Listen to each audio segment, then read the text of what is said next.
one where Moral hole or more hole? I hate you all so much. Oh, that'd be a name for a Truly, city. so much. Moral Hey, hold. Hey, hi, Mora g'day. Holds is a thing. Hey, good evening. Welcome to whatever the fuck this is. Um, which is the latest Echoes of Divinity session. Hey, how are y'all doing this evening? Could you not stab yourself, please? Oh my god, there's a cat. It's all going It's down. it's friendly stabbing. It's non-fatal damage. Right, okay. Because I love myself. Yeah, well, okay, we learn something new every day. Hmm. Hey, welcome. Couple of things that we need to talk about real quickly. We hit 100 followers here. What? What? Job. Yeah, which is absolutely cookity cooked. Hey, thank you to every single person that is in the chat, but also is sitting in this call right here because this channel would not exist without you. Thanks for just hanging out and spending some time. Very much appreciate every moment I get to spend with each and every one of you. And I say that with the utmost sincerity, but the inability to express so because emotions.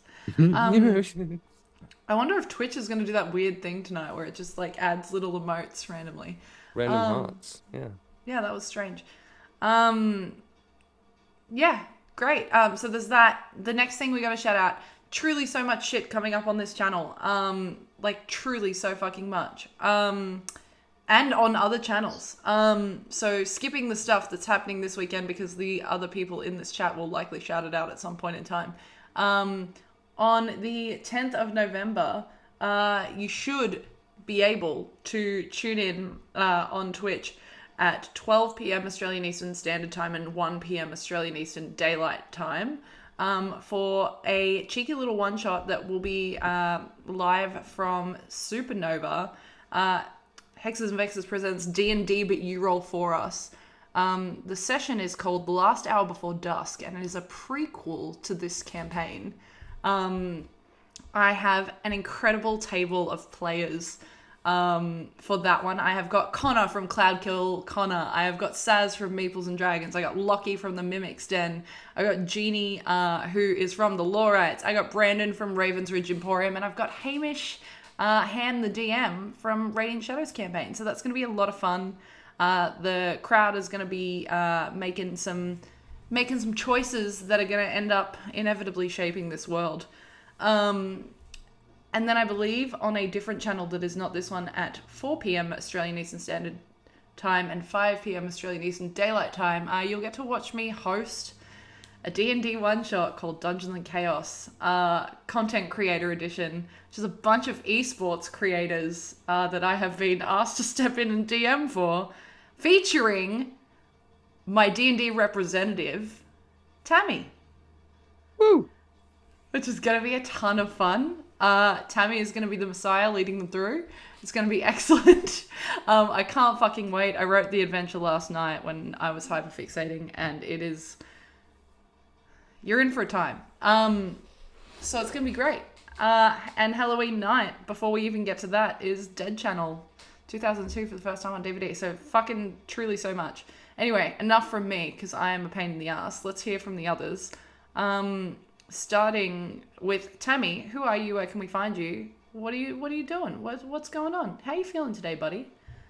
Feeling good. Now that I'm over the spicy cough of PAX, but you know what? PAX was worth it because I got to see you guys. Yeah. I did enjoy the Aw. spicy cough to spend time with you guys. Same. Stop it. So I'm Talera79. You can find me as that on socials other than the Bluebird because I'm not really on the Bluebird much anymore. Funnily enough, I'm in a Blue Sky and some threadless stuff.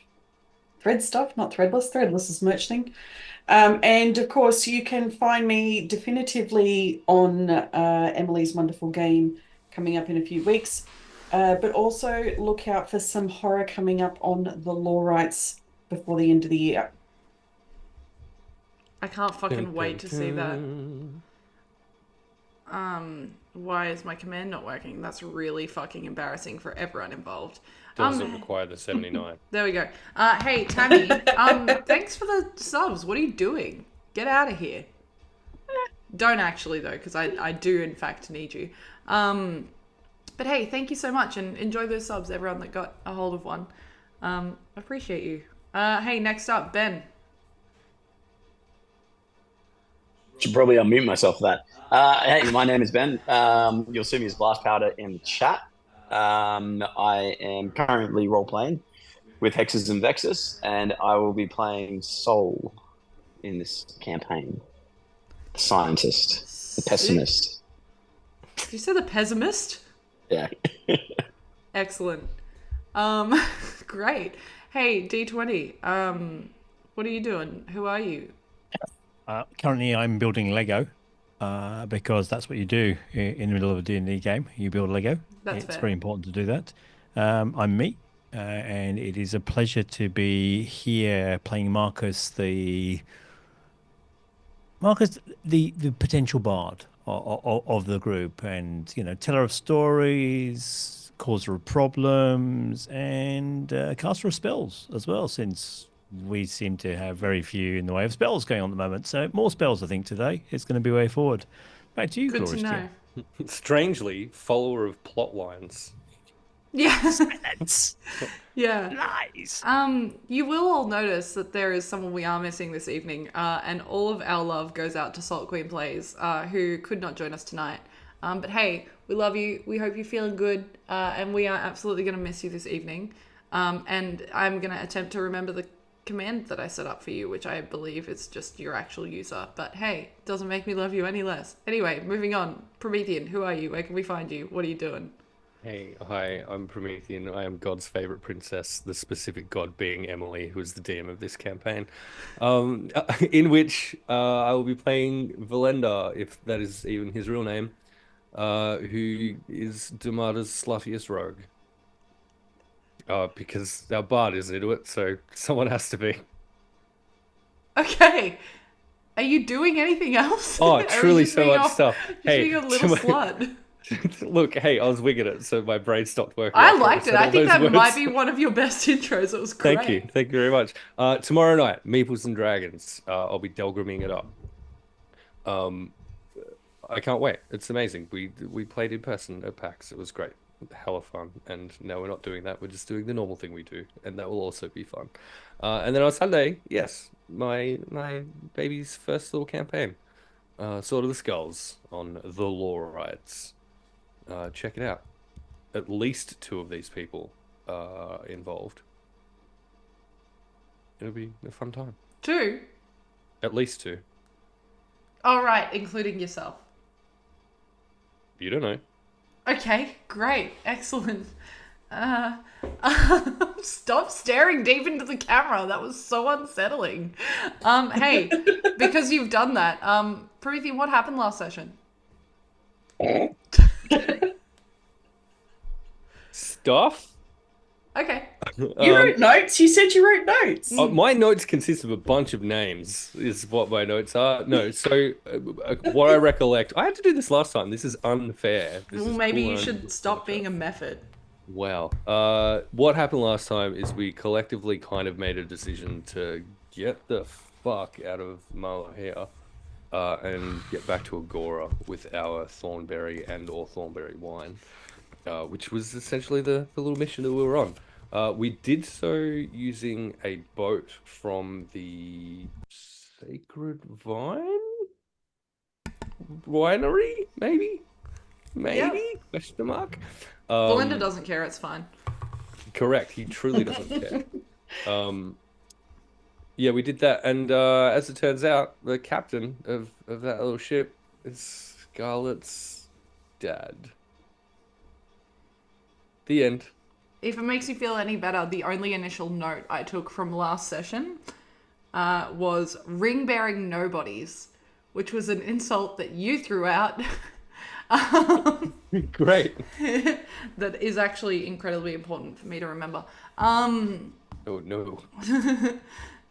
I'm in danger. Hey, we're gonna actually recap now. That was beautiful, Promethean. But I'm gonna do it less nice.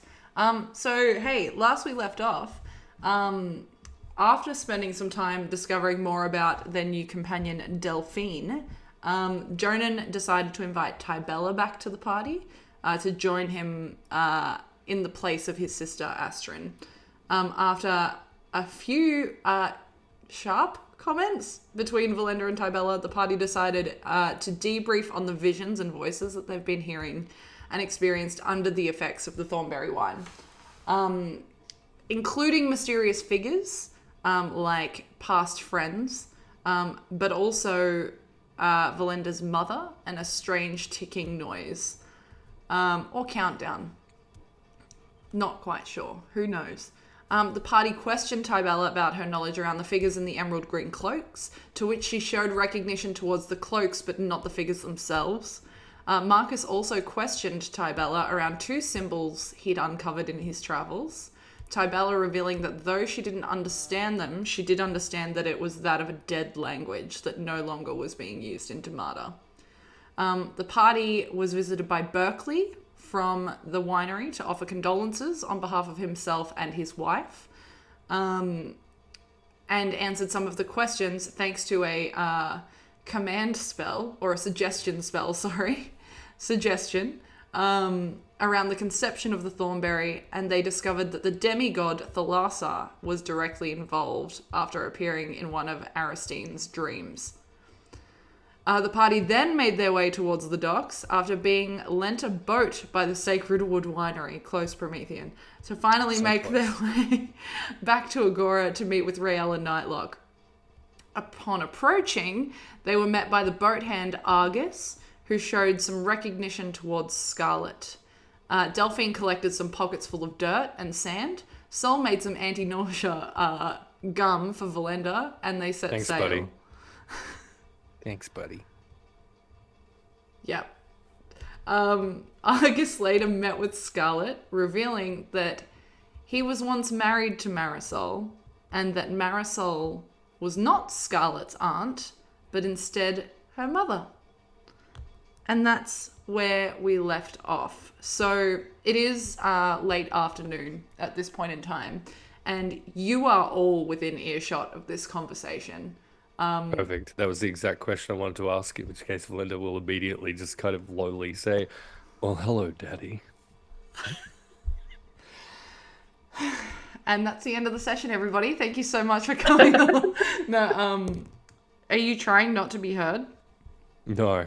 Okay, Being excellent. a little bit cheeky about it. He does not pay any attention to you. You get like almost a, you know, when you can tell someone's like listening and that they've heard you, but they just don't acknowledge your existence. That's pretty much what happens.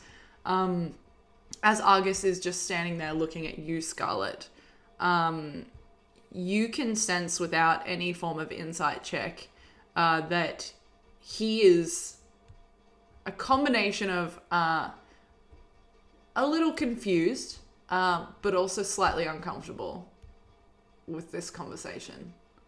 Now, hadn't we gone downstairs to have it? I thought we were below deck with Marcus and Delphine. We could have been. Which would mean now that we're not. Verlender is not there. Retcon. Because she was talking celestial with Delphine without realizing it. I thought that was up top still, because down below, it could have been towards the back of the boat, maybe. In that case, Verlender wouldn't hear still, but they wouldn't be under. Yeah. If it helps Gloria's DM. Because your wings came out, right? So, like, if your wings came out, fuck me. No. She was she slipped into celestial because Delphine was speaking it. And Delphine was like, holy shit. And Scarlet's like... But you popped your wings and Marcus was sketching them. Oh, yep. Yeah, so... Look, we're just going to say, we're going to meet in the middle. We're going to say that you're at the back of the boat. Verlender hasn't heard. No. So he just called himself Daddy somewhere. And everyone swooned. He's talking to the magic ring. You that wouldn't. I've recently discovered was magical, and I absolutely remember in what way it was magical. You are aware that the magic, the spell itself specifically, Sol could not detect what that spell was. Yeah, I only found out that it was old magic. Couldn't figure out the school of magic, But and that that it was was probably magical. that was it. Yeah, that it was magical. Cool. And Obsidian as well. You two are off having your own moment. Yeah. Yeah, so Up and- they're, up and- they're up and- making out in the corner. You guys are down here. No. So meeting in the middle, you guys are down the end of the boat. Verlender, you didn't hear it, so you've just called Sol Daddy. And I'm down. and Argus is just not saying anymore. He's just kind of now, he's still like a couple of shades paler than when you first saw him.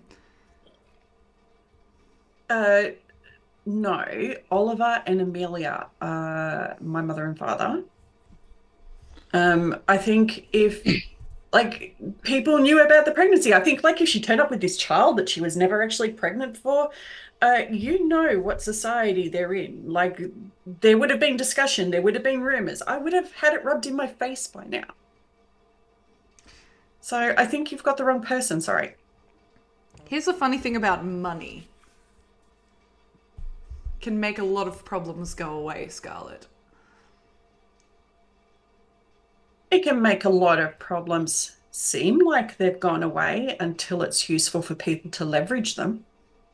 No, it can make them completely disappear. Which in the case of your mother, Marisol, was her death. What? Amelia and Oliver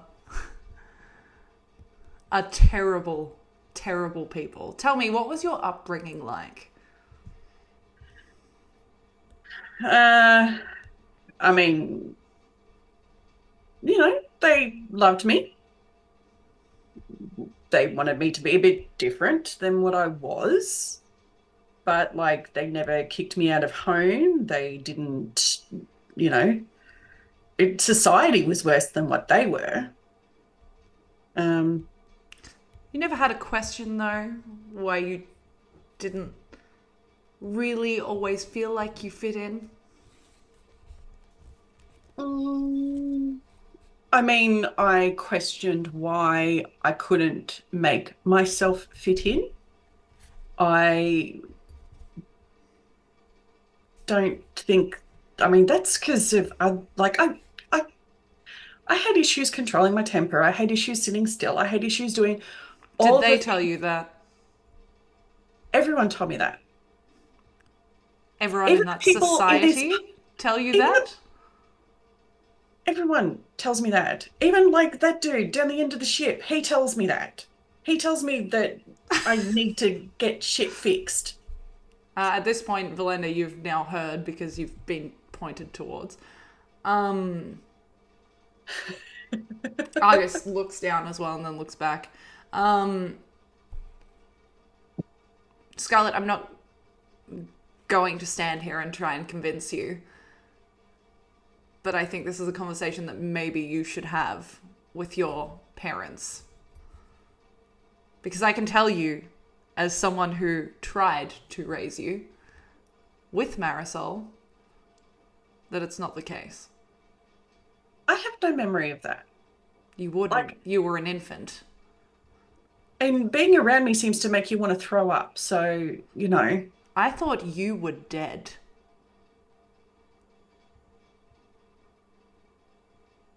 So that just reinforces that maybe I'm not who you thought I was. Or maybe it reinforces that your parents aren't who you think they are. Well, then how did you think I died? How did Okay, I'm going to say aunt because that's who I know her to be. She was How did my murdered. aunt die? She was murdered. By who? By whoever your parents sent after her. Verlender at this point, who would have started approaching, having been made aware of this conversation, will pause, just kind of turn around a little bit and just very casually lean on the nearest thing upon which can be leaned, and no longer directly approach that conversation. Yeah, it's Is that me? It could be. no, it's not. It's Why are you leaning on me, bro? it's not. But you are both nice and close to each other, so cozy. Verlender's in the mood for something sweet. It took me a moment. Excellent. No, I mean, why? Why would they even need to do that? Like, Because have you ever met your grandparents? no, Okay. they're like, not really around. No. Because they too have likely died at this point in time. But your grandparents were incredibly wealthy people. Incredibly wealthy people.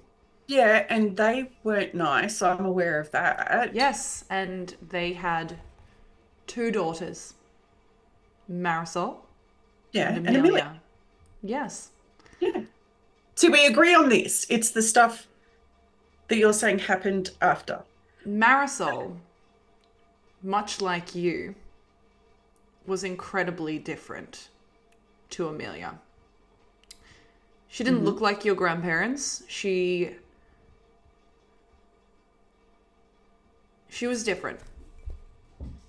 And your grandparents didn't like that. So, much like yourself, Marisol decided to make her own way in the world. Which is when I met her. And we fell in love. We didn't have much, we didn't have money, but we were happy. We were traveling, we were learning more about magic. Marisol particularly had a passion for learning more about healing and understanding Damata as a whole. And when she fell pregnant with you, and we returned, your grandparents were excited. It was strange. We weren't really used to it. They welcomed us in, and we thought it was a new beginning. But after you were born, it was very obvious that that was not the case. I was removed from the home, and Marisol was killed. I was told you had been too.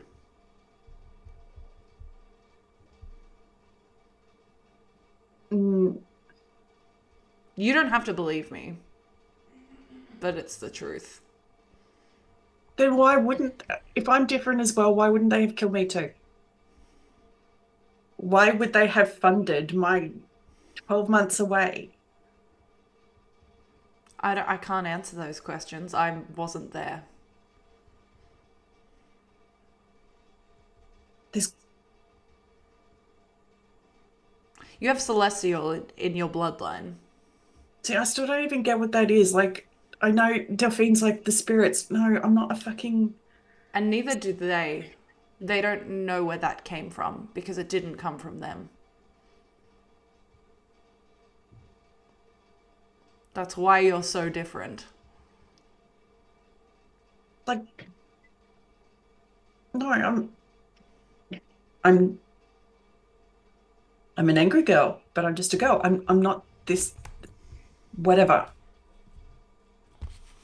I'm not saying you're not just a girl, but well, you are more than just a girl because you have Celestial in your bloodline. But sometimes it's easier to keep the things that you fear close than send them further away. I dare say that's the case with you.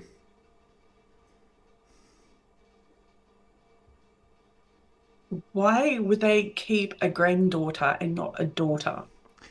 Like a daughter's closer. Marisol was a free spirit from the moment she was born, as were you, likely, if you're anything like your mother.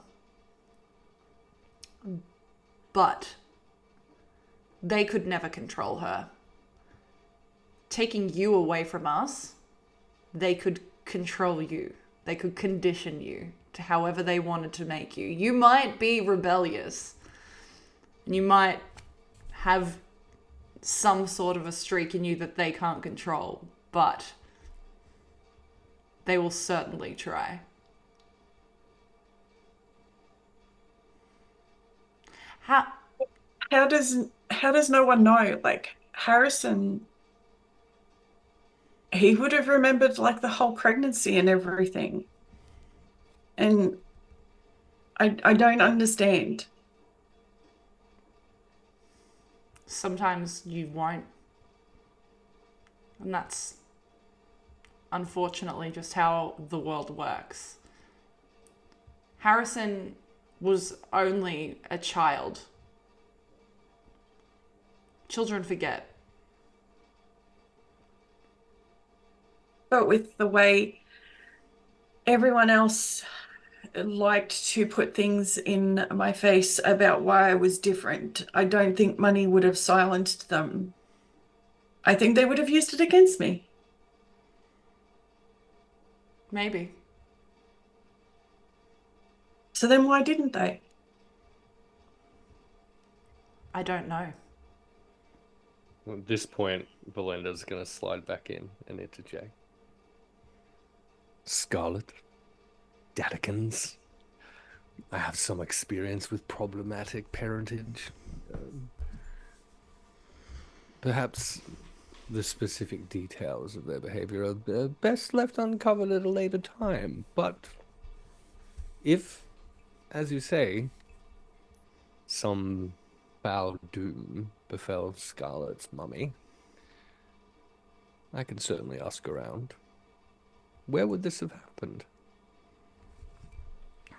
This would have happened years ago in Kaivalya. Likely.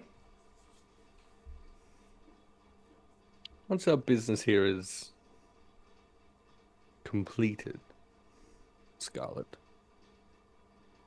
I'll make some inquiries. See if we can't paint a more complete picture of this grand tapestry of backstory before you. Would that even be safe for you to do, though? Let me worry about my safety. Because I could just go home and persuade people. At which point, your safety may be a threat, but by all means. Yes, but it's a difference me putting my own safety versus me putting someone else's safety.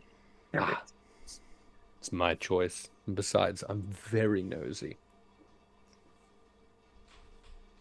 I don't.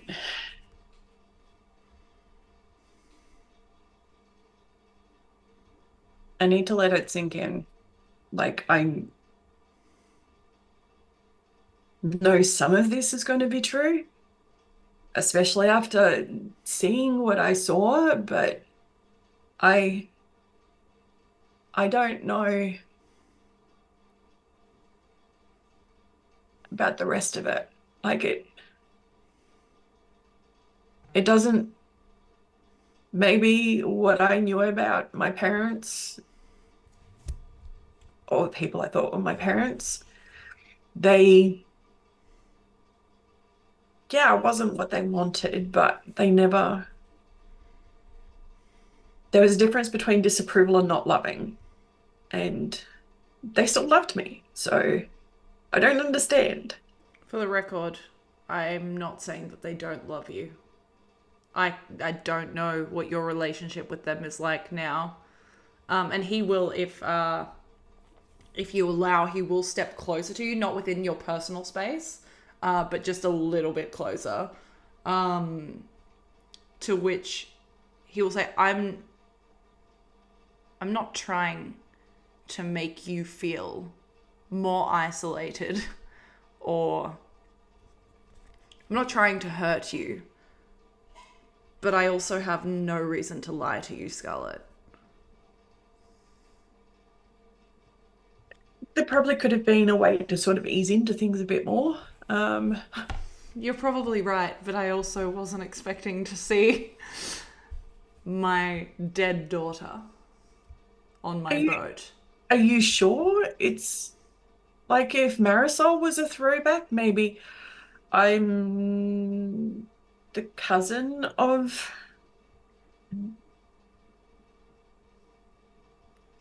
Yeah. He will just, for a moment, you can see that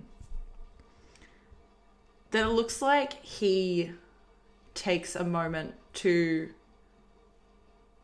process what he's about to say. And he stops looking at you. He looks away. And he says, Scarlet, you look just like her.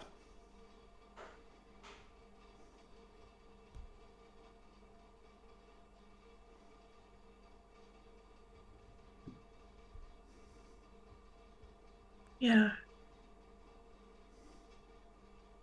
Well, I know that because I've seen her. But I just thought it was family resemblance.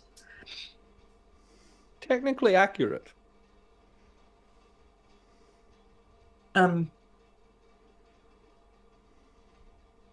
Yeah, I need to go think. And she'll pull away and actually try and climb some of the rigging so she's up in the air. Yeah, cool. You can do so. No skill check or anything required, because fuck, that would be the biggest dick move in the entire universe. I want to go away and cry. Roll a dexterity check. DM, Yeah. if I, Verlender, wanted to assassinate a person of means without anyone knowing that I had a connection to it, in Kaivalya, is there a particular group or organization or individual that I, Verlender, would be aware of as the most likely to be a potential point of contact to make that happen? You do. Excellent. Because is it me? Yeah, you were a it's your part of family them. too. Yeah. Okay, It brilliant. wasn't your family, but it was the Cord's Edge. Okay, great. Would be the most likely conclusion you could draw. Yeah. Doesn't necessarily mean it was them, but having worked for them within Kaivalya, they seem like the most likely suspect. Okay. Do I recall assassinating anyone who looks exactly like Scarlet in the course of my career? Make a history check for me. So Sure. you killed someone who looked just like her and then slept And then- with her when you came across her Yeah, later. but 18. also never Don't noticed. kink shame me. History check, we're saying? Yeah. So with an 18, that's 23. Fuck no. You absolutely don't remember assassinating anyone that looks Okay. exactly like Scarlet. Great. Also, for the record, everyone, Emily is a coward. Why? I totally would have made me responsible for Scarlet's mother's death in your position. 100%. If you don't think I have more twisted shit planned for you, then you don't know me very well. Bring it. Okay, great. DM. Yes. Just as a slight That sounded like a interjection. threat. Yeah. Given that Delphine and Marcus is kind of standing there watching this go through. Literally the entire thing. Yeah. So Marcus is rather been rather than insight check, has been trying to make an investigation check to look for familial matches between apparently a father and a daughter. Is there any likeness whatsoever, bearing, facial features? The body stance is unlikely given the distance, but I'm just looking for anything that actually lends credence to the claim that this man is her father. If you are looking for specifically physical traits, you can roll an investigation. If you're looking for more like an insight behaviorally, you can roll insight for that. This is more external because the conversations seem to be challenging, one would say. So, Mm-hmm. and too matter of factly for it. So it's almost like it was a distance one. So I'm not going to go for insight, but I'm going to go for investigation, given the almost the coldness of the tone that was kind of put on Scarlet. Um, so let's press a button. If only there was a command that I could put into chat to do that. I'm gonna have to roll my own dice, which is deeply upsetting. One day I will update the commands. Ooh, nice.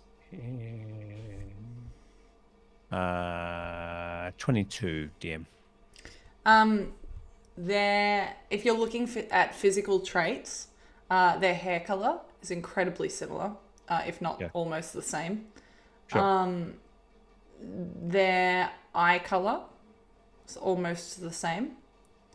And there is like a way that he holds his posture that is very similar to how Scarlet does in these situations. And the other last thing, hopefully, when he was mentioning he's now allegedly murdered wife, was that bit of someone recalling, or was he almost glancing at like a cabin where he was talking about a picture about how much they looked alike? I'm looking Sorry. to see if I can. Are you trying to insight him? Is that what you're trying to do? No, so what I'm trying to do is it's more an investigation bit, right? To work out if there's a picture of the departed mother, because I'm kind of interested to see if he's got a portrait or something, and he kind of looks at his cabin when he was talking about that the kind of conversation with Scarlet is like, you look just like your mother type thing, and almost looking there's almost like a moment to look at a cabin or whatever else. Is that memory of portrait? Because I want to break into his room and kind of rifle it a little bit, and I want a vague excuse. No, it's more of like it was hard for him to say what he was trying to say situation. No, He wasn't looking at something, or it felt like it was more he was looking inward than anything else, like not at a physical thing. Sure. Still breaking into his cabin with Verlender go for later on. Just putting it down there, DM. Okay, great. Thank you so much. And Marcus, Delphine, we're not. I mean, you've only been on this plane for a recent time, and the emotions of 60 people years can be quite a thing. Can I show you the ocean again? It's lovely at this time of night. You notice that Delphine, though green, is even greener than usual, and looks incredibly unwell. And she goes to speak, and then she holds her mouth and she runs underneath the cabin. Sol? Yeah, I've got something for that. No, you actually gave it all to Verlender, so you don't have anything for that. Who will check the count of available medicinals that he has, do a quick calculation in his head of how long they're going to last given the journey, determine that he's only got enough for himself, and then just put them back in his pocket. Yeah, excellent. Thank you. How far up the rigging has Scarlet gone, Scarlet? How far have you gone up? Probably 2, and I don't know specific names of things where that cross wooden piece is, and should just be perched on that effectively. The cry bar. Yep, canonically, that is what it's called. Okay. Okay. Kind of look up for a minute, kind of look down, look up again, kind of shrug. Kind of direct Marcus kind of waves at Sol and kind of points at poor Delphine off from there, and then gives Verlender the eyebrow. It's like, well, that was interesting. And is Argos still standing there, or is he buggered off? He has left at this point. Okay. He looks like he is attempting to do his job now, but you notice that there's a sluggishness to it. Verlender, dear boy, we need to break into the captain's cabin and have a good rummage round. I'm very curious about some of these artifacts. There was a lot of talk. So apparently his dad, murdered wife, assassinated. weird. And the grandparents were wildly loaded, I have to say. So I'm guessing Scarlet's probably going through some emotional turmoil. Uh, but she's 30 foot ups and rigging, which, my hands, I keep them soft for a reason. Look, even I'm not enough of a prick to chase her up there. But every other part of what you just said intrigues me so much, truly. And yes, I would have already broken into the captain's cabin if not for having been sick before. Thankfully, Sol has concocted a little wonder drug that has me feeling great. So what you appear to be looking for is a portrait of that looks remarkably like Scarlet. If you do find that, well, again, doesn't quite give us that, but if there's any letters, notes, journals, for example. Gold, precious Well, gems. well, so the thing that fascinates me, right? So he's obviously married into what is apparently a very rich family, and he mentioned magic, old boy, which again is fascinating. And he said that allegedly Scarlet's mother was into healing and adventure. So very similar in personalities, but there was a strain off there. I'm curious how he's become a captain all of a sudden. Now, captains do have a certain level of respect, but curious turn of events. So again, seems to be very odd that coincidence seems to be piling up around Scarlet's life at the moment. So curious to investigate this somewhat in a friendly and non-abrasive manner. So let's keep Sol away from him. Speaking of magic, though, here, have a look at this. And Verlender will just kind of flick Marcus the ring. Oh, Sol tells me that this is magical in some way, but is Which, by the way, Sol is right there. Like, you can hear all of this. And as beautiful, as truly beautiful as Sol is, inside and out, entirely useless at being able to tell me what this thing might be capable of doing. Entirely. In that case, put a hand on Sol's shoulders. Sol, go easy on Argus, because he's our captain and I don't want to sink, and second, Scarlet. Delphine does need your cooling hands because she went greener than green. I mean, again, she's a very tall lady, but she kind of changed color, which is kind of strange to do that. So I think she retired to her cabin. However, Sol, there is, and again, you're a man of science, and I value your opinion. There's a touch of celestial running through Scarlet's family. I'm sure this can be explained in some capacity. I can't quite understand what happened that day when her wings just appeared there. Bit of faith, man. A bit of faith. I know. Well, I don't know if it's so much faith. It feels like the kind of thing someone's fucked a god, right? I assume that's how this kind of thing works. To be honest, to Verlender's point, I understand that they are a thing of the past, but it's been so long. Well, it's since you've copulated with someone. What are we talking about? Sorry, I lost track. I was busy writing a note. Sorry, damn question. Magic and the gods and things like that, they're pretty in the past as far as the world goes, right? Magic exists and is around, but it's very well known that a lot of areas frown upon the use of magic. And so people tend to try not to use it outwardly in the open. In terms of the gods, you're aware of the 4 demigods that rule over the plane of Demata, or world of Demata, I should say. But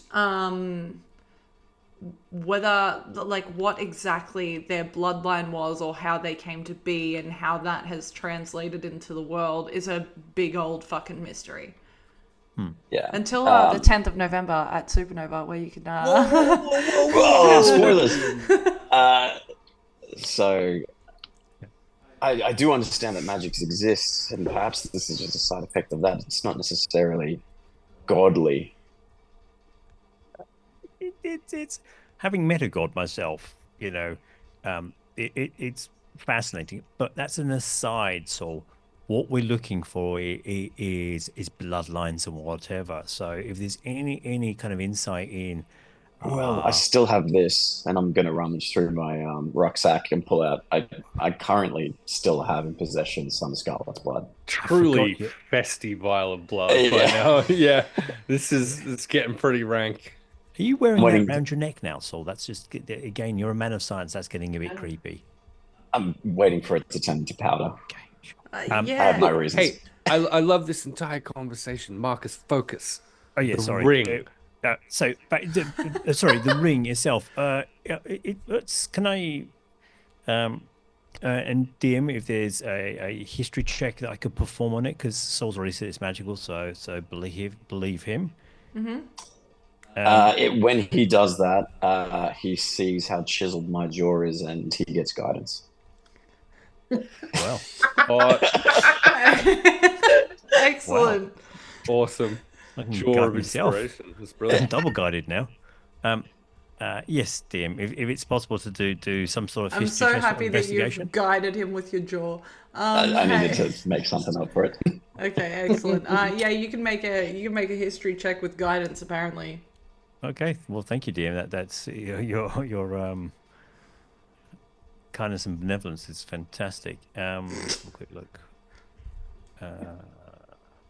History. Verlender, can I clarify while D is rolling? Ollie, but yeah, you Are may. you handing the ring to him, or are you just holding it in his face? It's like a full thumb flick. Oh, okay, dexterity. if- No, I'm joking. If he hasn't caught it, then it's on the deck. Yeah, okay. Splash!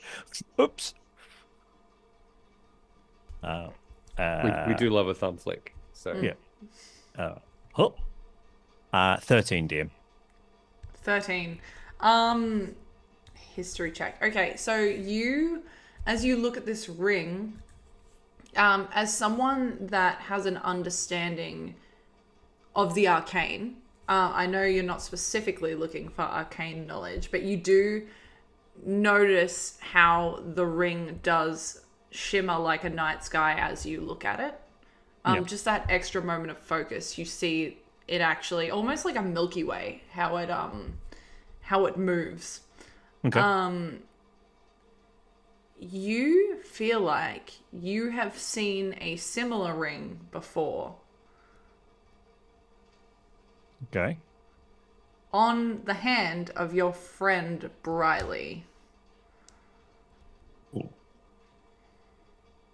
Okay. However, Yep. it's slightly differently shaped, which like makes you think this is not the exact same one, but maybe one in a number of these rings.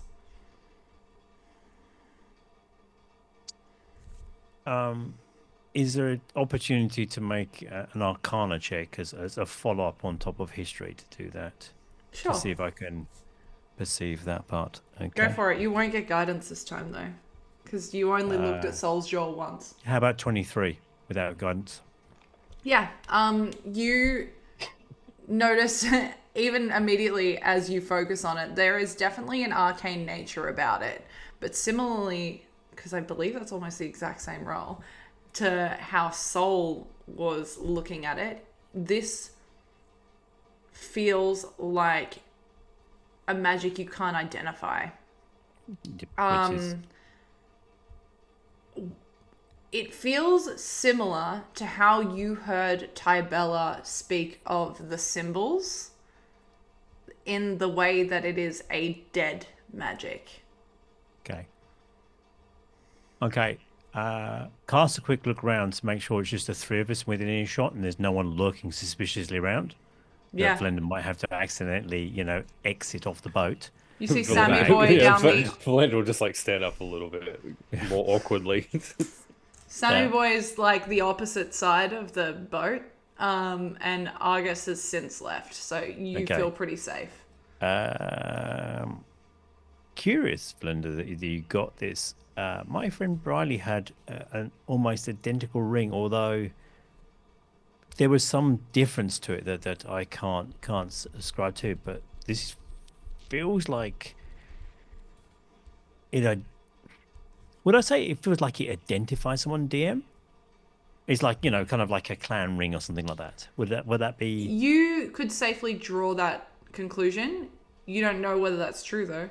No. So it feels like it marks the wearer as a someone. I don't know what that means as a someone, but it's definitely someone. And again, putting in a palm of my hand, I kind of show the kind of Milky Way kind of surface to Verlender, just in case you haven't seen it before, and kind of like show the reflection to him and Sol again. So, and so what type of stone would you say? Obsidian? Would you say this is, or something else? Onyx. I believe. Sure.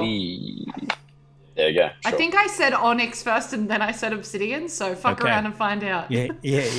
It's a curious blend of Onyx two and obsidian. It Incredible. seems to be inlaid on one side, and on the other side. Hold it on, seems to be- let's fuck around and find out. Because I Okay. like both of these, so it's fine. Yep. Worrying me with the rolling. It's obsidian.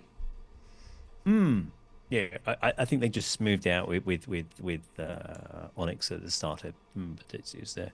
My Let's start with inventory the- entry says otherwise, but sure. Yeah, Okay, well, I'm God.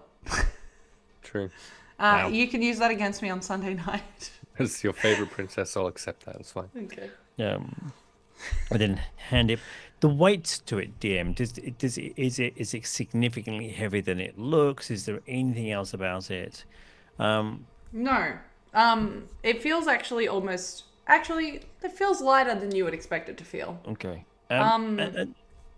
Simultaneously, Verlender, could you please make a history check for me?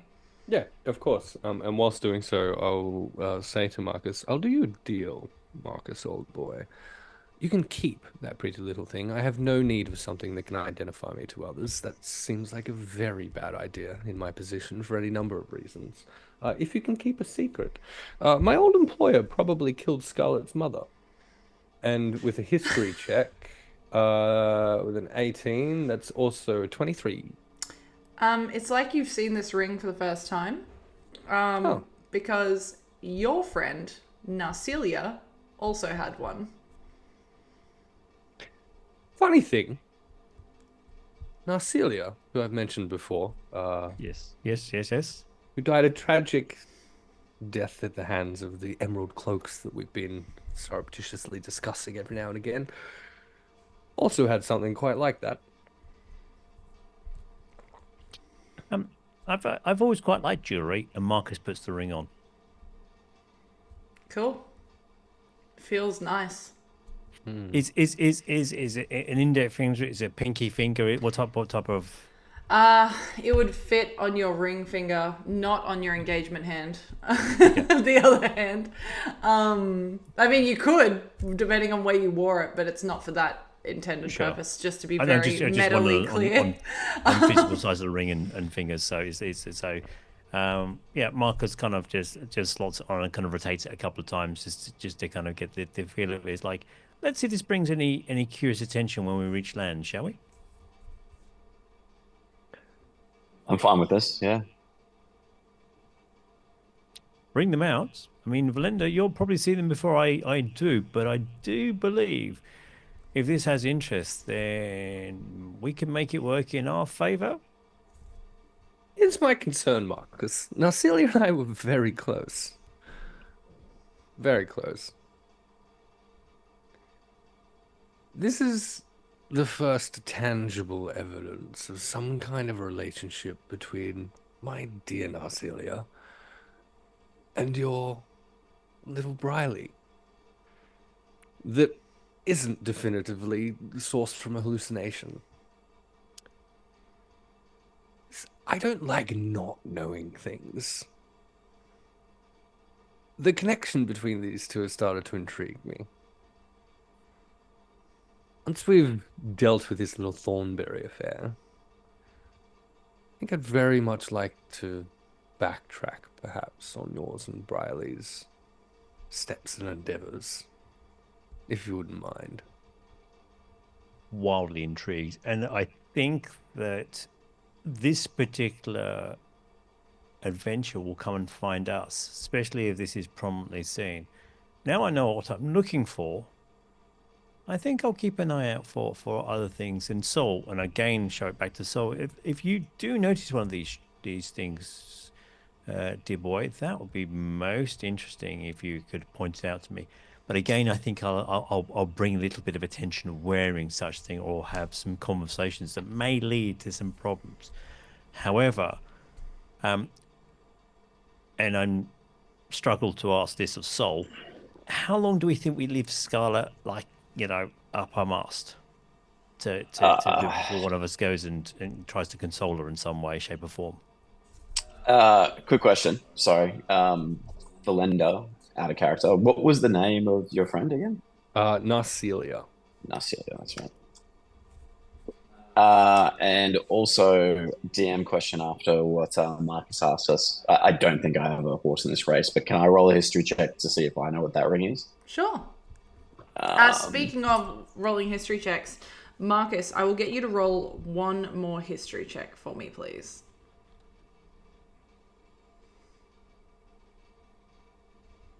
You go first, Marcus.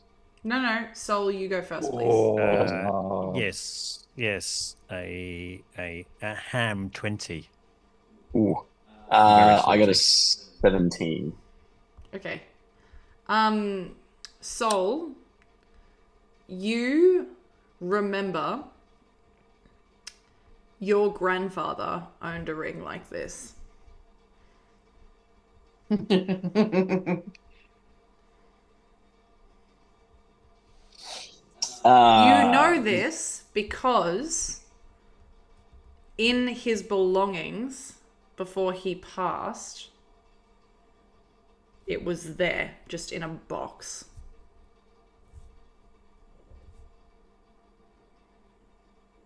Is the ring connected to Agora?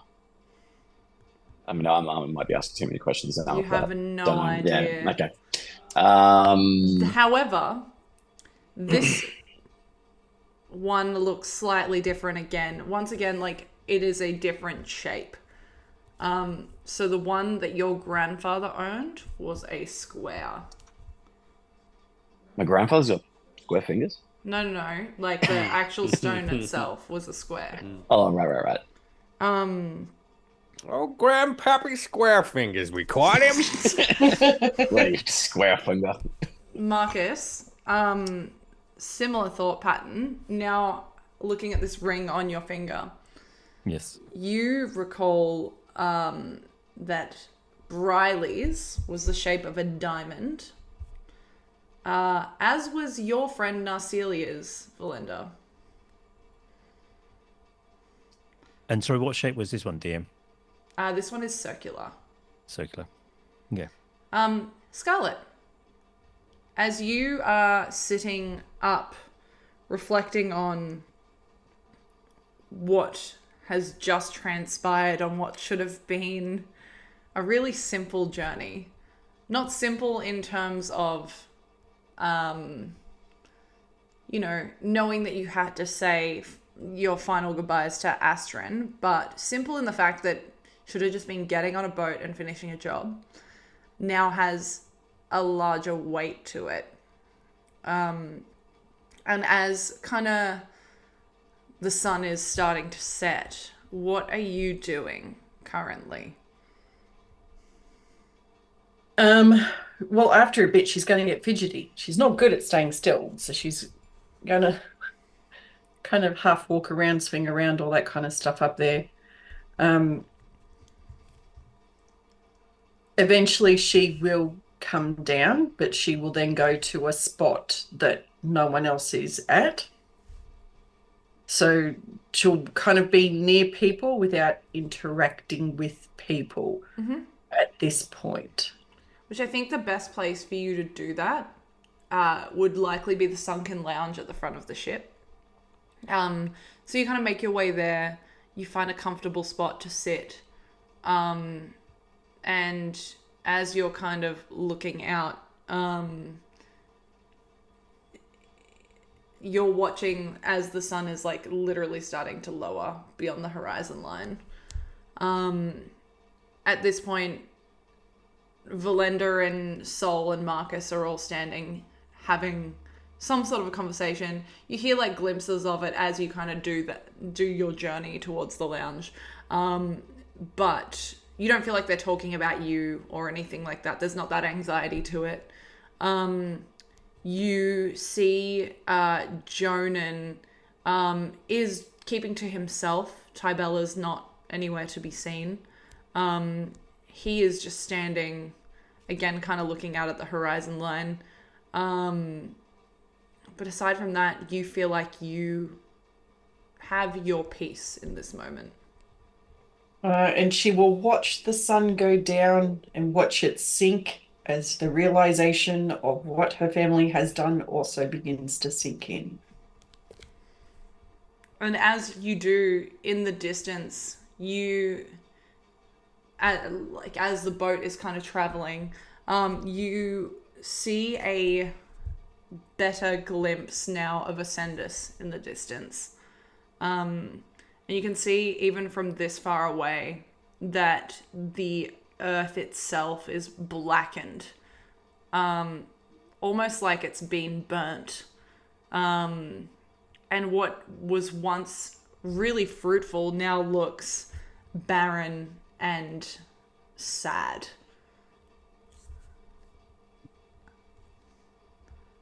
And as you sit there and reflect, what would the rest of you like to do now that the sun is starting to set? Wow, are you guys okay in the fucking chat? Are you good? We're trying to make the merch command work. It's literally just me. Please ignore. I don't even know if I have a merch command, my guys. Correct. I Correct. Marcus quickly again gathers Verlender and Sol. Gents, this would be an excellent time because sailors tend to be quite busy. I'm going to go and distract Argus by engaging him in conversation. If you wouldn't mind kind of just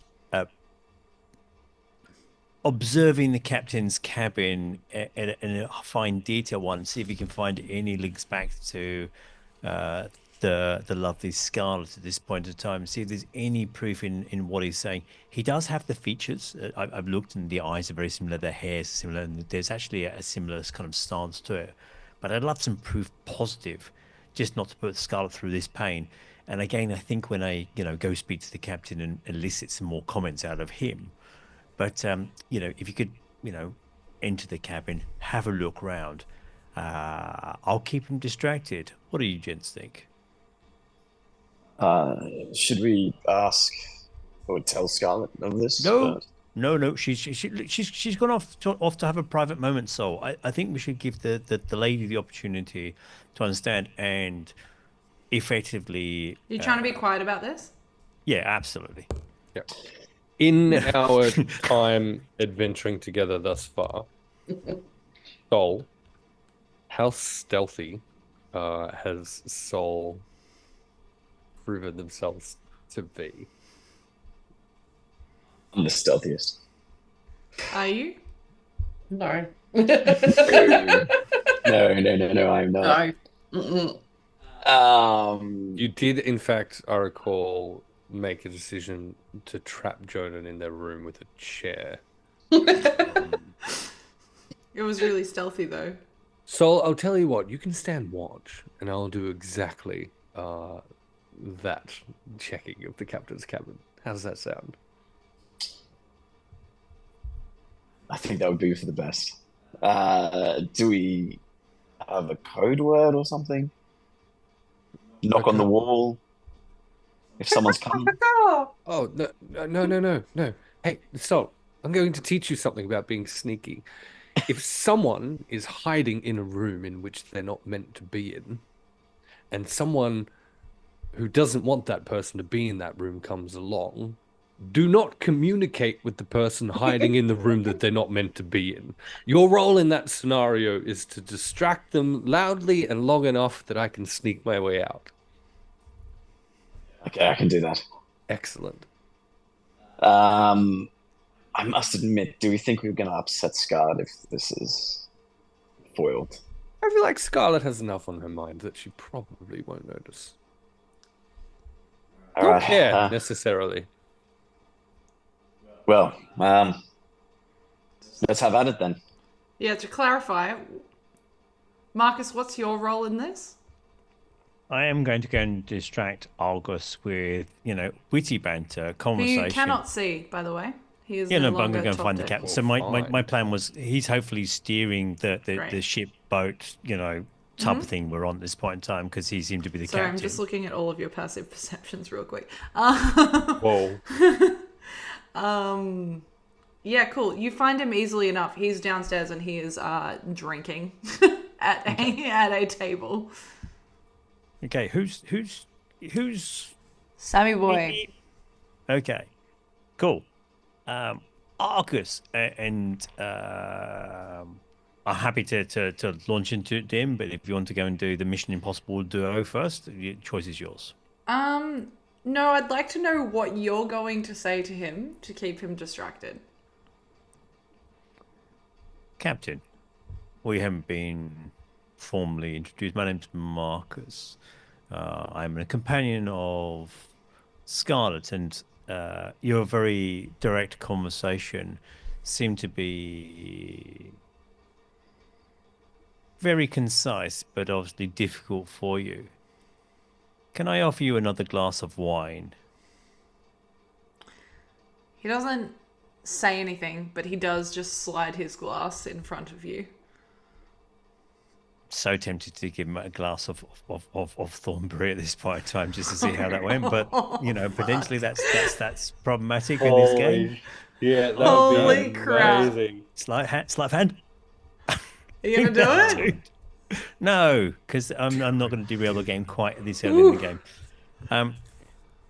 So half fill his glass and then hand over and say, look, again, I'm a complete stranger to you. And one would completely understand if you need this moment for a moment of reflection or just to get over the shock of discovering that you have a live daughter. But I find that talking to a complete stranger may be very good for you to do that. But it's your choice, obviously, Captain. He watches you as you say this now. Like, he's just looking at you. And he says, I appreciate the sentiment, and I don't want you to take this as me being dismissive. But I don't really know what else there is to say. If I may, a few things about Scarlet's mother would be remarkably useful, your memories or thoughts of her. Just so if there's areas of importance that Scarlet may not be aware of, I could gently point her in that direction to, understand more about a mother she never really knew directly. I think I just want to get through this boat ride, and then I will do some investigations of my own. Again, and I'll fill his cup a little bit further this time, and say, Captain, I'll leave you. I'll leave you here, or I could offer a little bit of a musical accompaniment just to take your mind off things. I would rather sit here in silence, but thank you. No problem at all, Captain. Okay. And go on. And Marcus will stand up. How far is this away from the captain's cabin? One. Yeah. How far is this away from it? Oh, you want to know that answer first? Okay. Yeah, great. please. About 15 feet. About 15 foot. Okay. It's very small under this boat. Yeah, no, that's okay. In that case, there's a whole ass cart upstairs with a body in it, but down here she's small.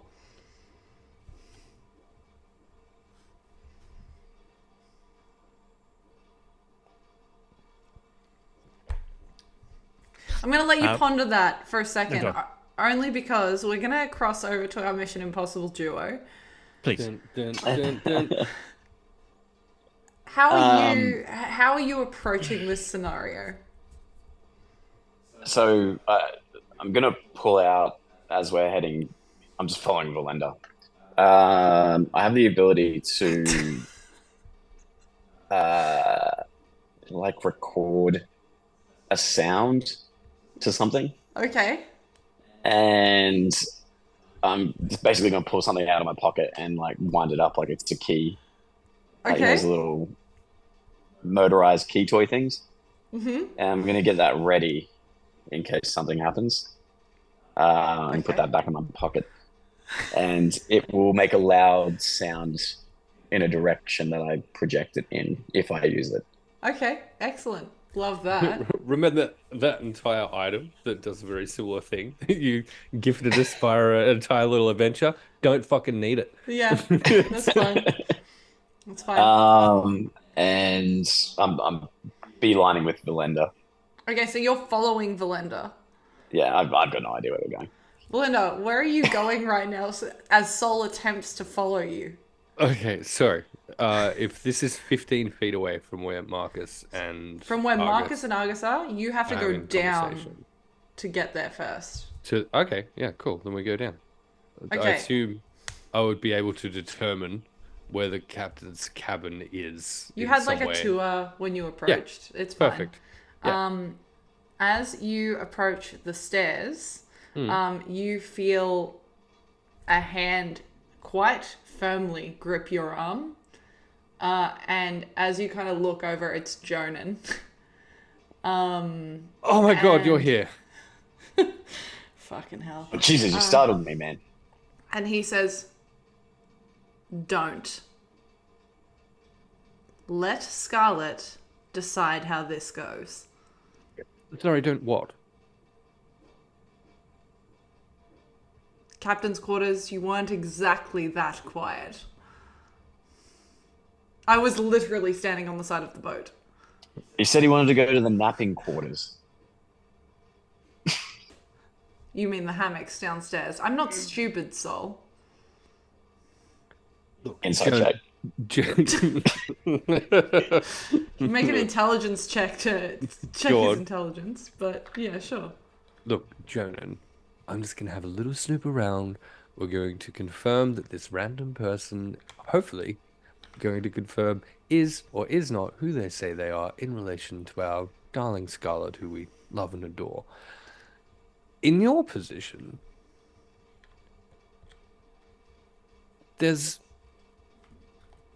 I've always said we grieve alone.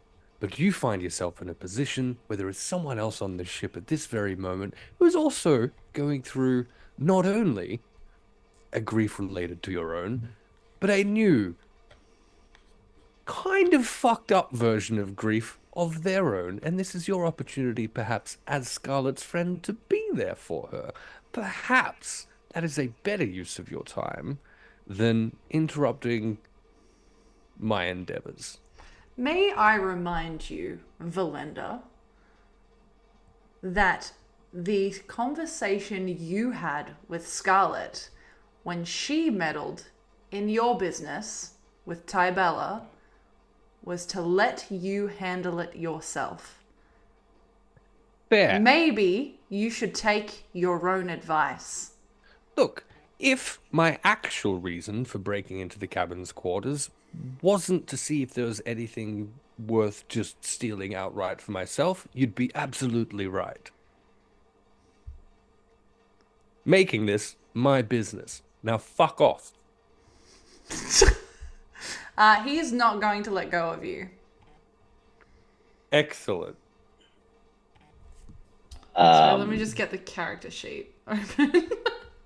Just in case. Yeah.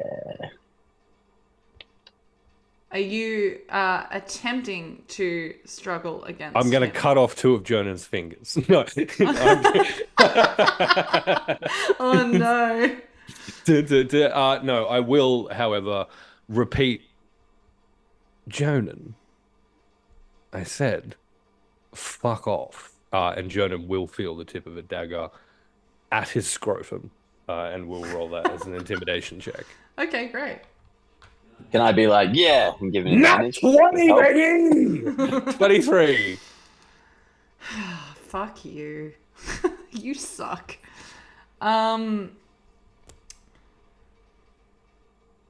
You do feel that he lets go of you and he takes a couple of steps back. If you allow him to. Yeah, sure. And he will say, "Don't say I didn't warn you." Ta-ta. And hey, we're going to take a 10-minute break right there while I try and fucking figure out what you motherfuckers are going to do. Hey, thanks for hanging out. Time is all we have, and we all chose to spend it together and with everyone in chat. So I That sounds appreciate. familiar. Yeah, no, I'm stealing Ham's line because he's reading Smut right now, and if I can break him out of that, I will. Yeah, perfect. Distract him Pull him from out of the the smut. Excellent. Hey, stop smutting over there. I'll never stop smutting. You're smitten with smutton? Both. Hey, thank you. Cool, let's go to a fucking break. Jeez. Okay.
Hey, None. we're back in. We're doing the things and the stuffs, and we're hanging out. Hey, D20, what did we do before the break? And could you Marvelously, sing we it dis- to us, please? If you could do this to the tune of "O MacDonald Had a Farm," E-I-E-I-O, we discovered that on this farm, Scarlet had a dad, E-I-E-I-O, and that dad happens to be a captain, E-I-E-I-O. And that captain then pointed out that Scarlet's mother was murdered and looked identical to Scarlet's, E-I-E-I-O. Scarlet took that well. We all listened in because, the captain was wildly inappropriate in his conversation. Scarlet went off to have a moment. We decided to investigate further. Verlender handed Marcus a ring, which was strange because, Sol thought he was number one, but there was obviously a better bond between the two of us now. The ring did has a magical sense, and basically, Marcus, Verlender, and Sol have seen the rings on different people in different shapes, relating to what we feel is some sort of society or some sort of link within there, but we're not sure what it is. Marcus put the ring on. Marcus then went to speak to the captain to disrupt him, so Verlender could basically break in and loot the captain's cabin. This was going well until, unfortunately, apparently, some dude called Jonan appeared. Don't know where he's from, because I thought we left him behind. Anyway, he told Verlender not to do that. Verlender told him very politely to go away, and he did. Something to do with knife and testicles. Excellent. Perfect recap. And we pick back up in the scene where Jonan has walked away. He has... I believe the technical term is fucked off. Thank you. Yeah. And he makes his way towards where Scarlet, you are sitting. He doesn't say anything to you, but he just sits opposite you in silence. Verlender, you head downstairs towards the captain's quarters. Could you make a stealth check for me, please? Certainly. 15 and... Am I also making a stealth check? No, 'cause you you're were staying up there. correct. You were on Alright. fucking lookout duty, sir. You stay the hell we're not- away from my stealth. Yeah. We're not And having he a looked debrief out first? so well. He spotted Jonan way ahead of time. Really, truly did. All right. Did you say Stealth. a 15? I said I rolled a 15, which gives me a Okay. 25. Okay, excellent. I was getting stressed for a moment. Yeah, cool. You feel like you are unseen as you approach the captain's quarters. You catch a glimpse of Argus, who is sitting at the table. He looks like he is taking a drink, not paying attention really to Marcus, who is also there. And Oof. as you go to open the door to check whether it's locked, there's no lock on the captain's quarters. Okay. You can just kind of slip in there. And as you look around, it is incredibly small. You have literally entered a very small bedroom. The bed itself is a single bed. It is tucked right up against the wall. There is a window that you can see out and see the horizon as the sun is now getting quite fucking low, approaching dark. Dark in general. Other than that, you see a small cupboard that you would assume holds some clothes, etc. There is a bucket of water that looks like it's there for refreshing yourself. But aside from that, not too much. If you'd like to dig a little deeper to find gold, etc., which I assume you are going to do, you can roll an investigation check for me, please. Yes, Verlender is absolutely And turning are you over like opening? Yeah, this okay. small room. And like restoring it in such a way. I'm a rogue, You don't want to be a baby. dick about it. Okay. Yeah, that's right. No one's gonna know that I was here. But I would like to investigate every tiny little thing in this room. And can I just say that these incredible dice that I picked up at a cool little event in Melbourne a little while ago, this little bad boy has now rolled 3 18s for me and a nat 20, and this is my new favorite D20. I love that, which gives Can't me wait to curse you with it later. another 23. Okay, great. As you rummage through, you feel like that the way that the ship is currently packed for, having already noticed that the layout of the ship itself, as the person who has been on a boat maybe the most, is not for long haul journeys. It's for short journeys. So you find, a couple of shirts. You find a rain jacket as well. You find a pouch of gold that has roughly 75 gold pieces in it. Are you taking it?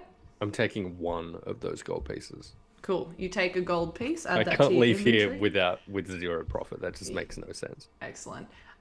You find a map of Damata. You also find a bottle of thornberry wine in this quarters as well. It does not look opened. It is completely sealed. Labels intact, etc. And you also find in a small box tucked away in the cupboard, you find a stack of parchment, essentially. And as you open the first bit of parchment, you find a love letter that, scanning it quickly, is signed Marisol. Okay. And as you kind of rummage through, if you want to read through them, you can. If you're just glancing to see what they are, it is a stack of maybe 15 to 20 love letters, all from Marisol. Yeah. So I think it would be a scan, and it would be looking specifically for words like pregnant, baby, Scarlet as a potential baby name, or the words strung together indicating some kind of danger that either of them are in. You can... No, you've already made a check. Yeah, you see... there is a sentence that basically is... I fear this is not the life they wanted me to live.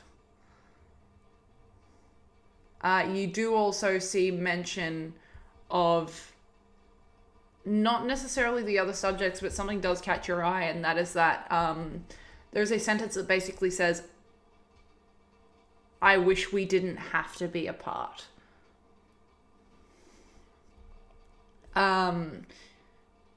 You don't see any direct mention of a pregnancy, but you do see many mentions of future and plans. Okay. Insight check on the letters. No, that's enough for me. If that's all that Verlender finds, then he'll... You would notice as well slip out. with the letters specifically, like they're not recent. The ink isn't like recently dried or anything like that. It feels like they have been carried around for quite some time. Yep. Cool. Sweet. Yeah. And also a Book of Wild Darkness plus 3 plate mail and a stuffed chicken made of pure gold, apparently. Yeah. Love that for me. No, you find a rubber duck. Whack. Other than the single piece of gold, Verlender won't take anything else from the room. He'll put it all back as he found it and slip back out then. Great. As you do, after, so like when you exit the room, it's kind of like off to the right is where the quarters are, that not the quarters, the kitchenette kind of area that Argus is sitting.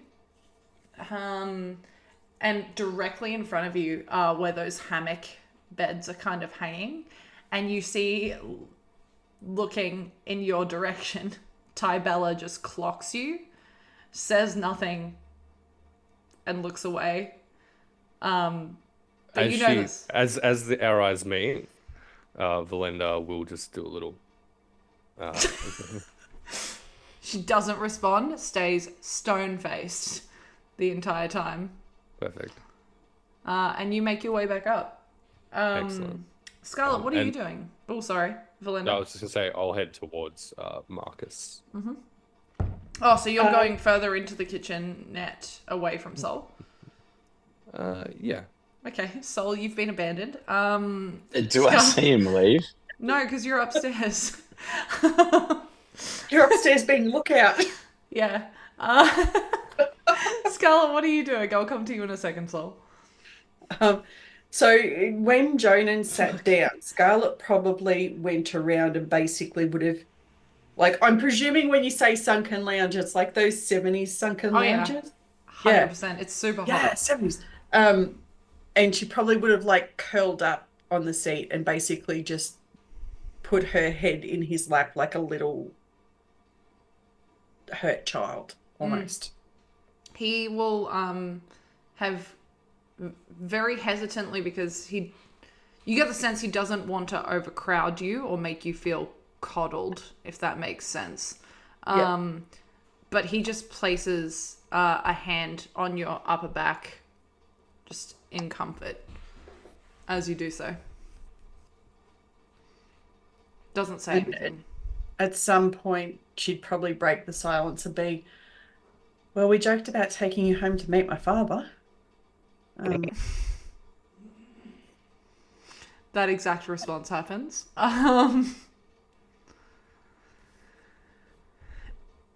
Jokes aside,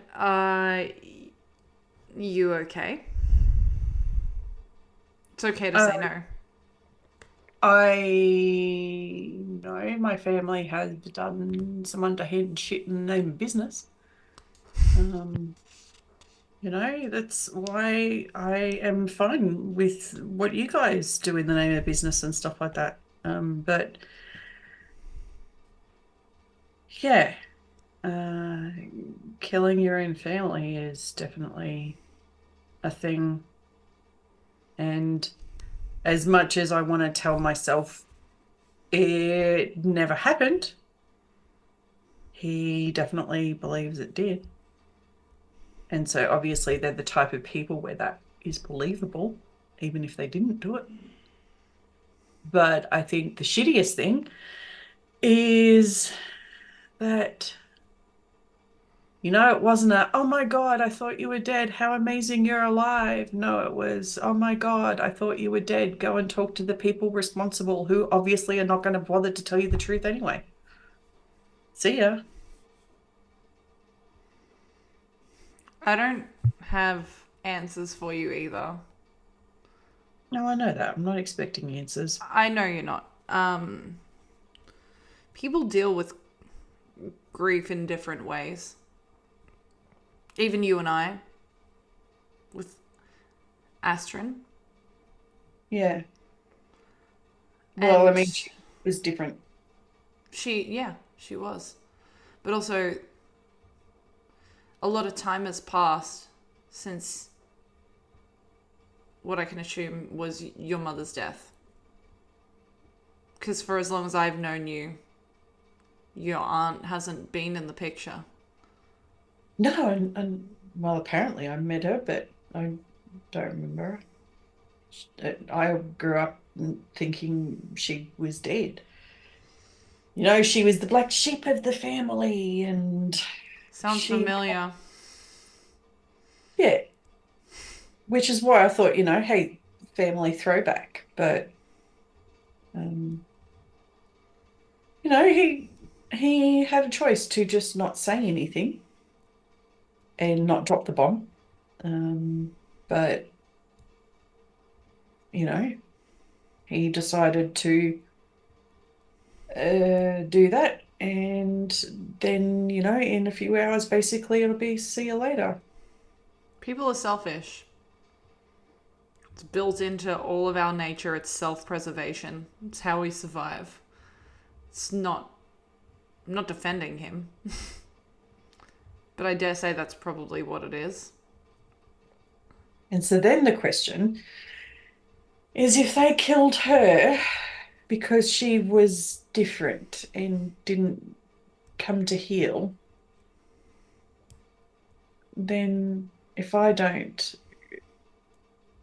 they can't manage to put me underfoot, will they try and kill me too? Which then means, do I just cut ties with them, or do I take them all out? Scarlet, I didn't know your aunt or your mother, whatever you prefer to call her. But I have a lot of faith in your ability. I don't think they could easily take you out. But also, if there's anything that we have learned, you included, once again, it's that the long game is the better game to play. Oh, definitely. If what you say about your family is true, instead of taking them out, use it to your advantage. Find a way to manipulate them back. Make them think that you are under their thumb and use that against them. That's what I'd do.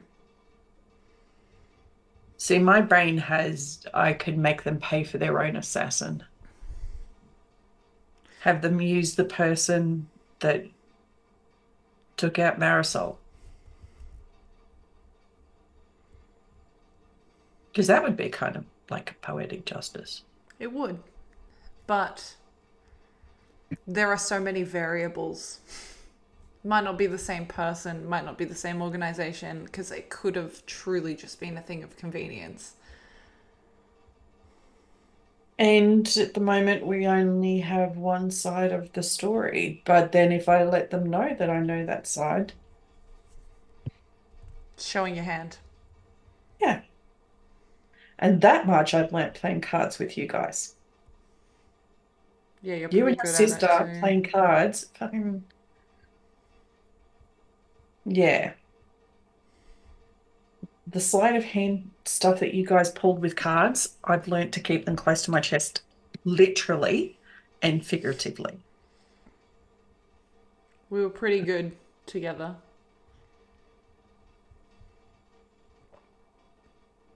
I do miss everyone. I always felt like I belonged more with you guys anyway.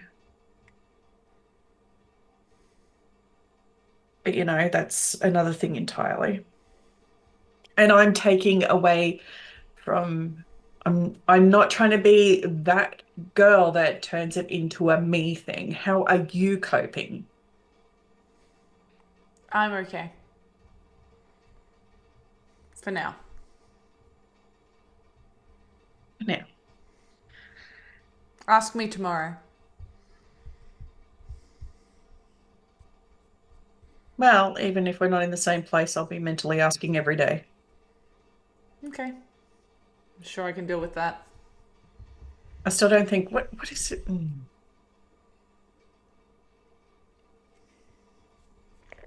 Hey, you're this thing, and which means nothing. Where's a good place to find that stuff out? Like, you've traveled. Where's a good place to find out what the hell that even is? I don't dabble in the gods or the greater, higher fucking spirits or beings. It's a waste of time. In my opinion. If the gods wanted to be present, they would be. They used to walk this fucking earth. I'm sure they Well, could just do it again. maybe they helped populate the earth and there's more people like me running around. Or Maybe. maybe different gods had different things manifest in different ways, and like everyone is somehow descended from them, and we don't know. I think that's how it works. Yeah, I don't know. I'm rambling now. Yeah, but, you know, that's coping. Yeah. So he's punching the shit out of things, but If you could close not do space. that to me, No, no, no. In close space, don't really have the option to go for a walk and just, find a tree to smash or anything like that. So, that's a thing. Also, stay away from the boat. We need it to get to Agora. I'm not that out of control. It's okay. Like, I'm aware. you and the others taught me a lot of control. Sometimes it still slips through, but mostly I'm in control, which is, why when people thought I was acting out of control with Tybella, I wasn't. And I could have tried to hurt her and I didn't. It was just this is where I stand thing. And I've stayed away from her this time because Astrid said I needed to show some trust there. Tybella's not a bad person. Well, hey, she's a little bit uppity, but that's a thing. Some people are just like that. But, she came into a room when I was sleeping, so fucking put her in a place. Well, not really, but made my displeasure known. For the record, she's incredibly strong. Like, way stronger than I am. Oh, I have no doubt she could have smashed me down. I'm just like a little fucking gnat. No, I'm just saying in general, like for the future, she would absolutely kill me. Truly so easily. Yeah. But it was more about just, hey, I don't think that shit's cool. I think you got it across. And that's why I'm happy to now just go, yep, as long as you don't come in my room again, it's all good. So, yeah, I mean, I also didn't like her threatening people I travelled with. If I'm meant to have respect for people you guys travel with, then she needs to have respect for that too. If I have to have respect for Verlender, then you can have it for Tybella. And that's fair. I don't even know how much I respect him at the moment. I don't blame you. I'm very confused there. Like, one minute he basically says I'm broken, and the next minute he's like, oh my god, something could happen. You need to go back because you had too much of the thornberry juice. I'm not going to attempt to dissect that man's psyche, but feel free to go ahead and do so yourself. Yeah, I don't know. Sol, what are you doing? I'm sitting tight like a loyal Labrador. Good boy. Can I get you to roll a perception check for me, please? Oh no. 3 with a nat 1. Oh god. Okay. Really, such a good boy. The goodest of boys. You don't. I'm looking in one direction from where Verlender left. I'm sitting there, tail wagging. You're a human. You don't have a tail. You fucking hell. Both D and Promethean went at the same time.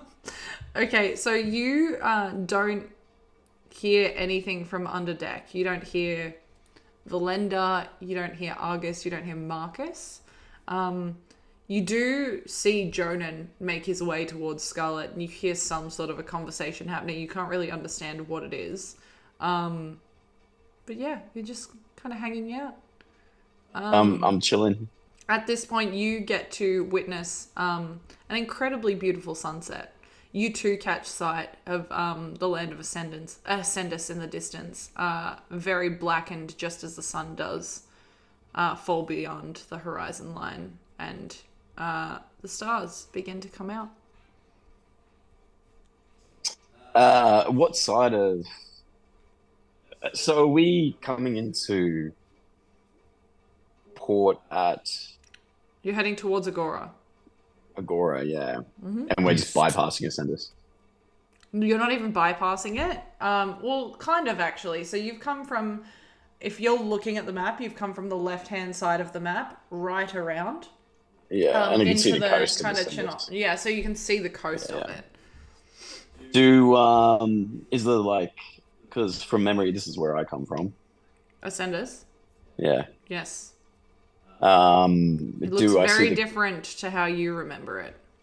right? Okay. And is maybe if you said that, do I need to roll a history check about the temples and stuff like that that are ruined? No, because there's not really much else to decipher from what you're looking at. You're aware that actively within Damata, there is fear around Ascendus and the way that the earth is essentially not disintegrating, but it is. Yeah, there you go. Yeah. In there. The you, moment weatherman. of You haven't. No, not from there. Not from there. I'll send you a flight path, because you've come from a very different side. Would you say we come from a land down under? No, we're up. It's the opposite of that. I hate it here. But you're aware that people are frightened because Ascendus is not doing good. Yeah, I don't know if anyone is there to see it, but the beauty of the sunset will be very shortly lived by a disappointment, Okay. and that'll be my nat one. Yeah, right. Okay, excellent. As I wait for my good friend Verlender to come and let me know. Speaking of, what are you doing as you approach Marcus? Oh, literally just casually inserting myself into the conversation Marcus is having with Argus. Which you do quite easily. And Argus does not even acknowledge that you exist. He is drinking. Oh, well, Captain, it's been a pleasure having the conversation, and we'll leave you and go and enjoy what is a beautiful evening amongst it. Again, if you do need to talk, have I noticed Tybella? What was your Oh, you didn't roll a perception for me. Do it. Sure. Given it's it appears to be the world's smallest boat. Well, we are on a boat, motherfucker. Yeah. 9. No, you do not. Okay.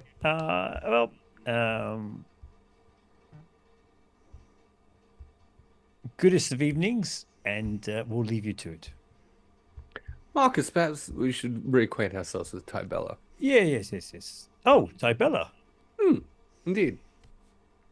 She looks up from her hammock and says, "I'm sorry, did you need something?" Verlender will sigh deeply. I'm never not in need, my dear. It's Tybella, but sure. Oh, I know. Specifically, It'd be fun for you and Marcus to have a little catch-up conversation and get up to speed on current events. if I must. And she very hesitantly leaves the hammock that she is quite comfortable in. Does not wait for you. She walks straight upstairs.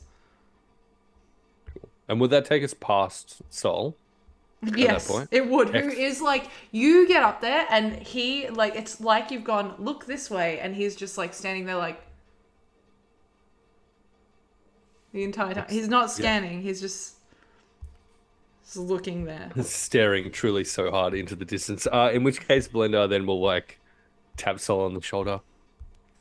Very good lookout job, Sol. Come along.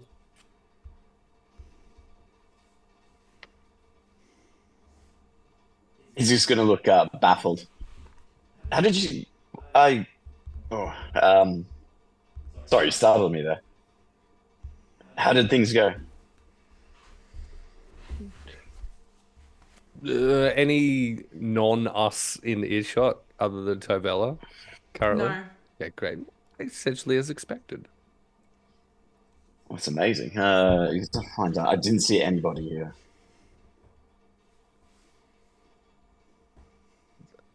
Honestly, Sol, I'm not surprised. But nonetheless, you did a very good job. You should be commended here.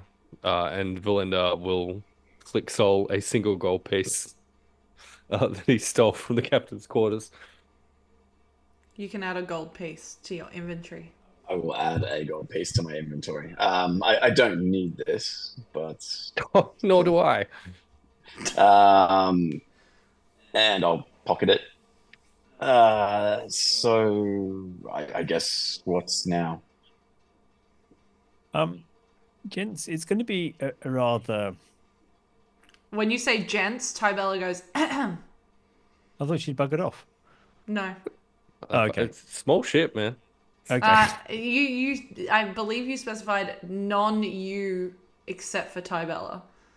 Yeah, non-us. And yeah, Tybella in my Okay. mind would have been included in there, yes. Oh, right. Well, she's there. Sorry about that. Okay, it's like, oh no, elves all over the place. You just the place All is lousy with elves. them. Elf be Yeah. elfin. Yeah, goodness, so stealthy.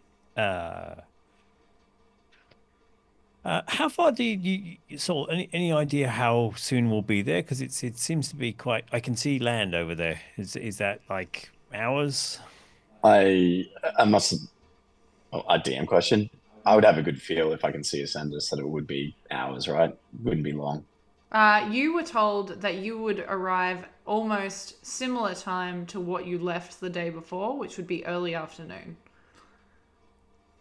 And what time is it now? The sun Evening, has just was it? set, so you would Yeah. have to have an actual sleep before Yeah. you even get Right. close to arriving. I mean, I'm looking at two elves, yeah. Yes. Uh, Tybella is an elf, as is Verlender, but An elf. I'm gonna go ahead and it's a variant between, of elf. between 8 to 4 hours Longer. longer. At least Like a day's 12. rest. Like 12. 12. Okay. Maybe 12 hours. longer. Maybe a day. Thank you, Saul. Yeah. As a man of science, Super that helpful. exacting figure of 4, Yeah. 8, 12, possibly 16. 24. Sorry, do you need me to get you a sextant? So it's probably still about 16 hours away. Yeah, correct. 16. So Yeah. we'll cut down to 16. Okay. Tybella, did you ever meet any of Scarlet's family? No, I did not travel with the troop. No, just wondered if you This is were, the first time I've met Scarlet. Okay.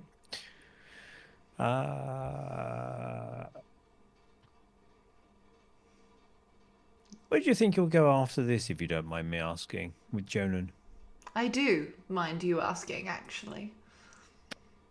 Well, that's very reasonable. Well, I bid you a wonderful good night, and I'm going to look at her hands. Does she have any rings on by any vague sense of imagination? Ooh, nice. Make Good a call. perception check for I'm me, getting in on that please. action, if you don't mind. Go for it. And I will, Oh my god. I will give That's- guidance to Verlender. And I will give guidance to Marcus as I wave my long rose gold. What, you're going to wiggle your chin again? Rose gold hair this time. It still only gets me to a 10, I'm afraid, for my perception check. Yeah, too much chinning. 19 DM. Okay. Who else is... are you rolling, Sol? Nah. Okay. Verlender, she's wearing jewellery on her hands. Yeah. Marcus, she is wearing a ring that is missing a stone. Is there any other stone set in that ring at the moment? No. The band color looks very similar to the color of band that you are referring to the other ring of. Okay. And the shape of the ring itself? Is a diamond. Okay.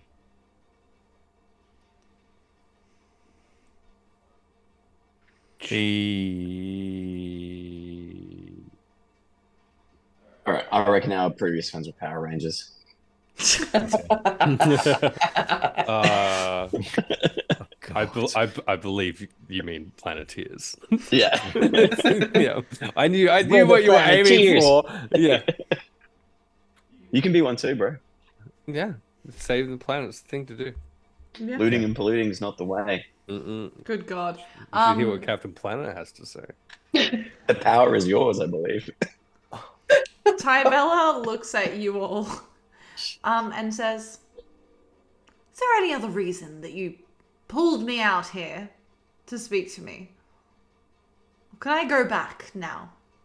Well, as we're talking family connections, of course, I'm mildly curious as to what you got up to after we left each other's company. But beyond that, Marcus. I was again. I was going to look for your knowledge of anywhere interesting to visit. I mentioned that book I was looking for, the one with the mahogany spine, and would we have any points of reference that I could get to? Insight check. If I knew where it was, I would already have it in my hands. And make your inside check.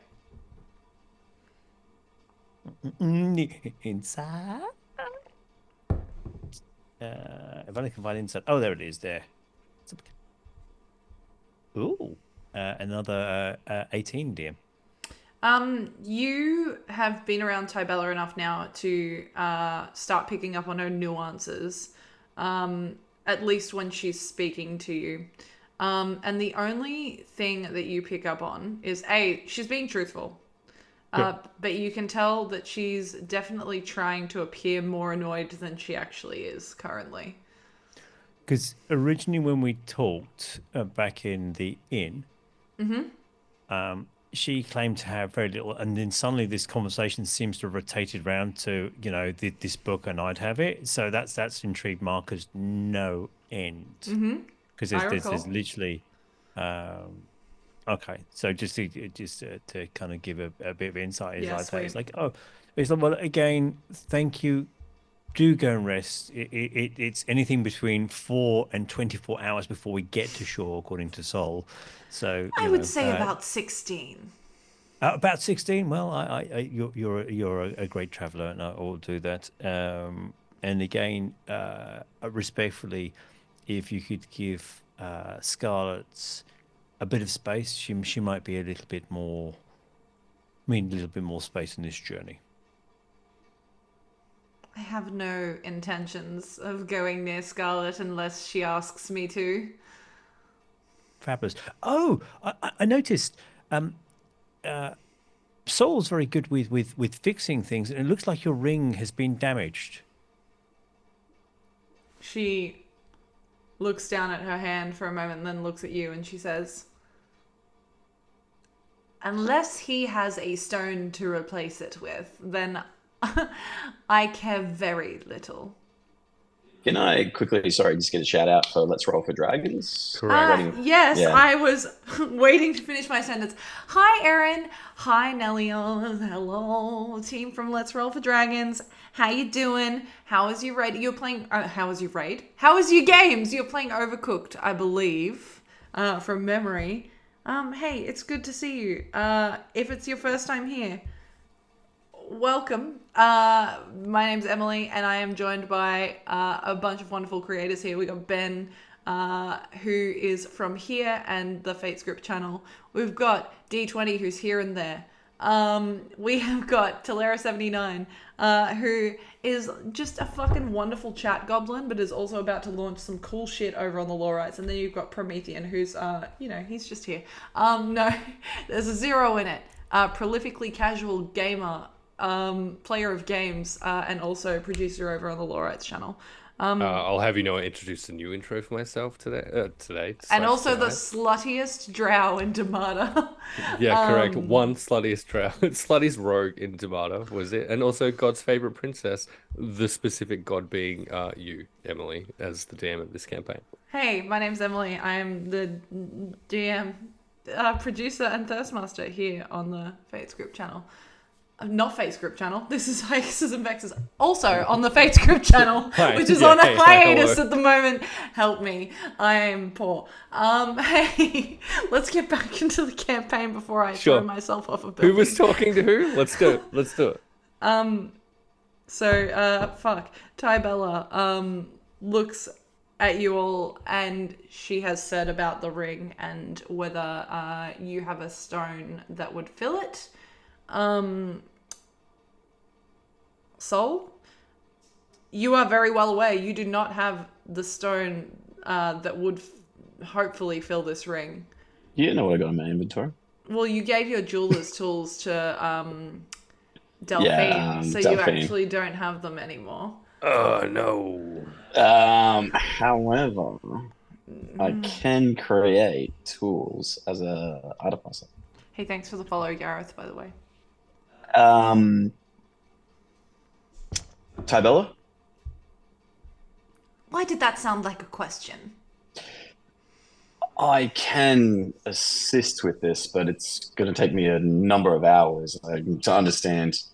Maybe got my maths a bit wrong. I was thinking about one night's elf. I would rather not part with it, but thank you for the offer. I'm sure I could improve it in some significant ways if you wish. I don't want it to be improved, but thank you. Persuasion. How are you going to try and persuade her? Justify me this. How are you going to try and persuade her, Sol? Are you going to flash a jawline? Is that what's going to happen? Can I roll investigation check on the ring now that it's been highlighted? What are you attempting to gain from this investigation check? What I might be able to improve this ring with. Okay. You may do so.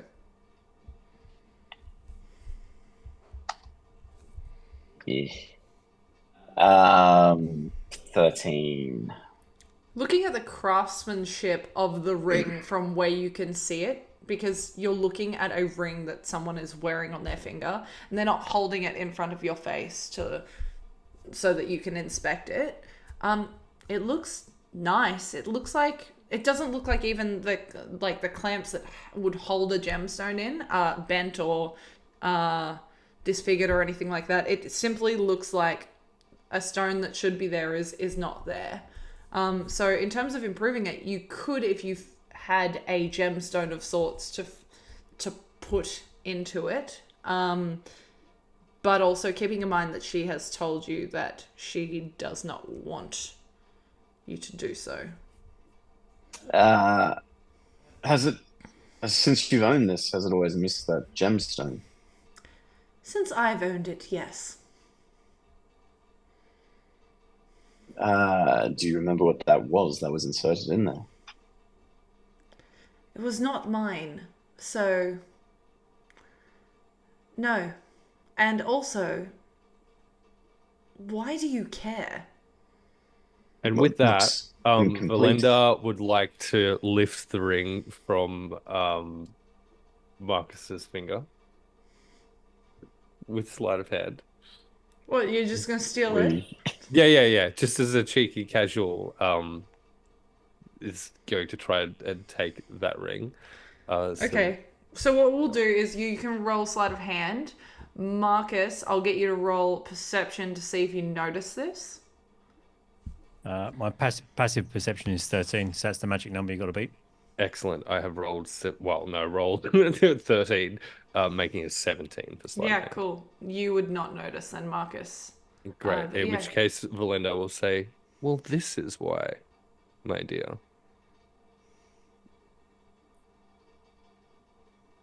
You watch as she just looks at it and then looks at you and then looks back at it and says, are you going to elaborate or are you just going to put it in my face? Well, here's the thing. These two buffoons have told me that there's some kind of magic associated with this ring.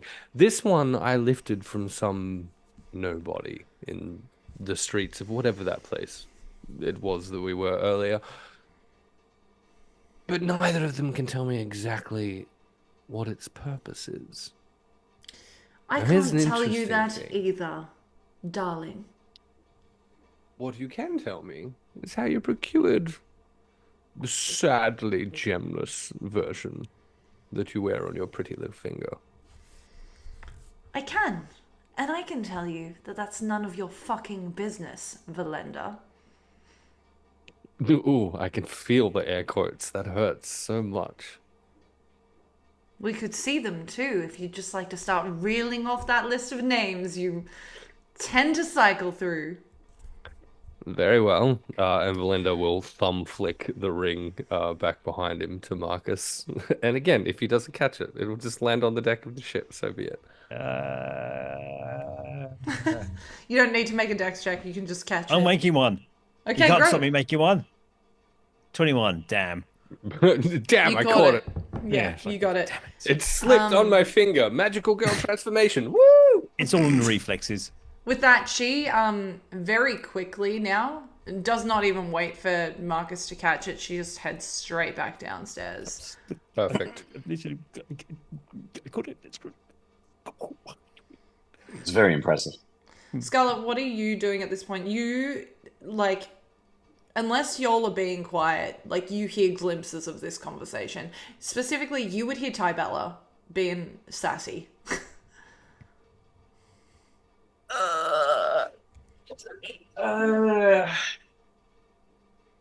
You would Well- also sense that Jonan is, like, watching this conversation play out. He might not be able to hear it all, but he's watching. Well, if he can watch the conversation, then technically Scarlet can see it too. Would she have heard her name get mentioned? Were you all trying to keep that quiet so that Scarlet wouldn't hear? We weren't being overly loud. It wasn't supposed to travel No. that far across the boat, but you're cool, DM. But it is also nighttime. Yeah, you're cool. In the ocean, so sound There's would. lots of creaking wood because I've cut all these holes because I want to make the I ship more believe I buoyant. described that the water was very flat. It was incredibly still, and it was quite smooth. So sound would travel. You might hear your name, Scarlet, but you don't hear like it. You don't hear like venom to it or anything like that. She probably would have tried to listen harder after hearing her name, but the rest of the conversation had nothing much to do with her. So she'd probably just watch it and then be like, should we go over and interrupt them or should we just let them be dickheads? I don't fancy having a dagger pointed at me again. So, for that reason, I'm happy here. But, by all means, if you would like to go, if you need my company, I'll come with you.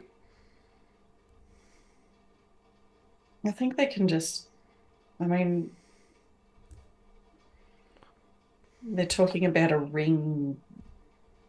I don't know. I can't even tell half of what they're saying. I don't care.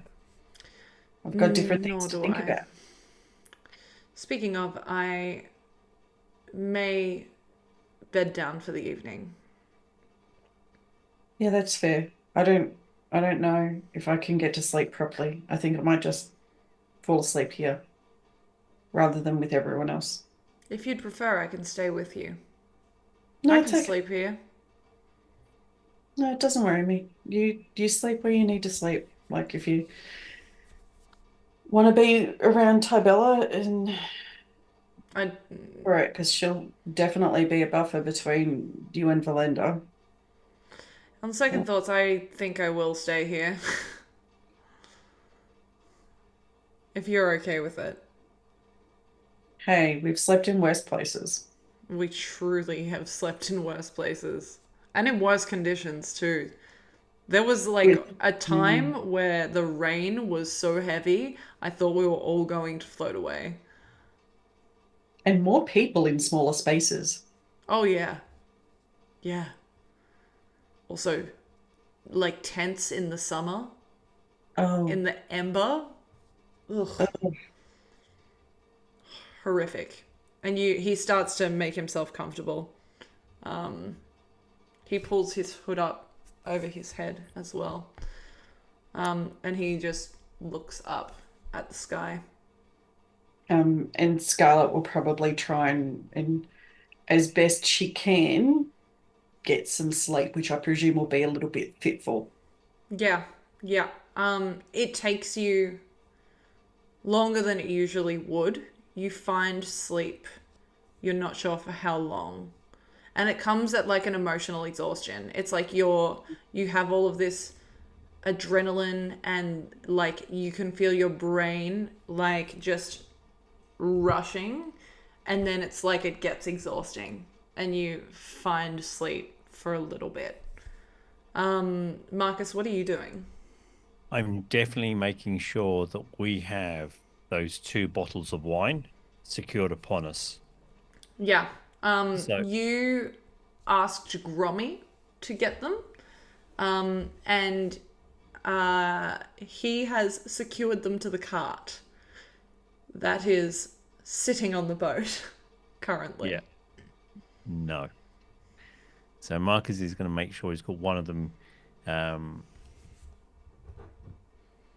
Make sure he's got one of them. And are these corked and sealed, or they're just corked?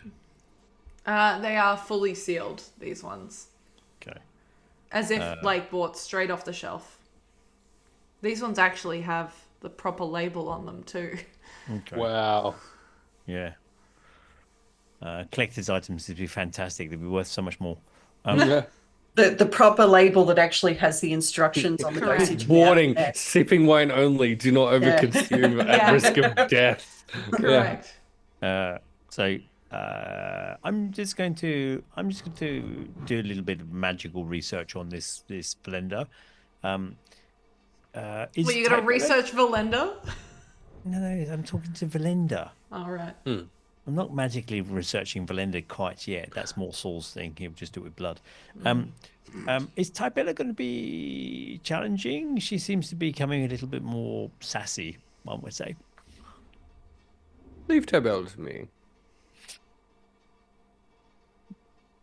Absolutely. That'd be absolutely marvelous. Saul, I've got one of the bottles. Are you going to hold on to the other bottle? Because Ginny attached it to the wagon again, which is terrifying.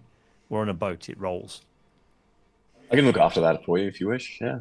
Think there you go. There's a bottle. I'm going to go and examine it. Apparently, there's instructions on it, Saul, that you shouldn't. Apparently, you should only drink a very small amount of it. When you look at it, it's written in red text.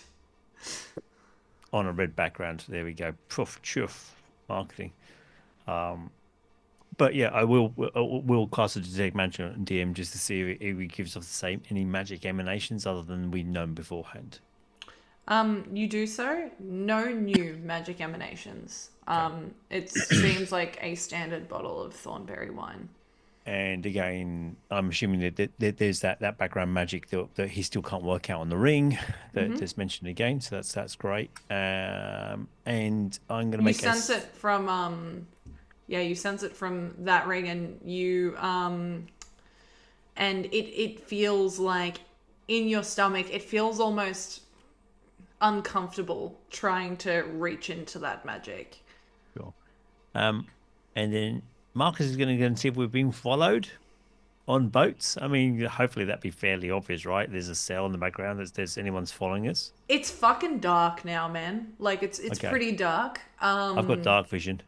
I'm an elf. Sick. Wait, I'm a human. I have no dark vision You whatsoever. have It's no really dark dark. vision. I kind of like peer for a bit. No, we're fine.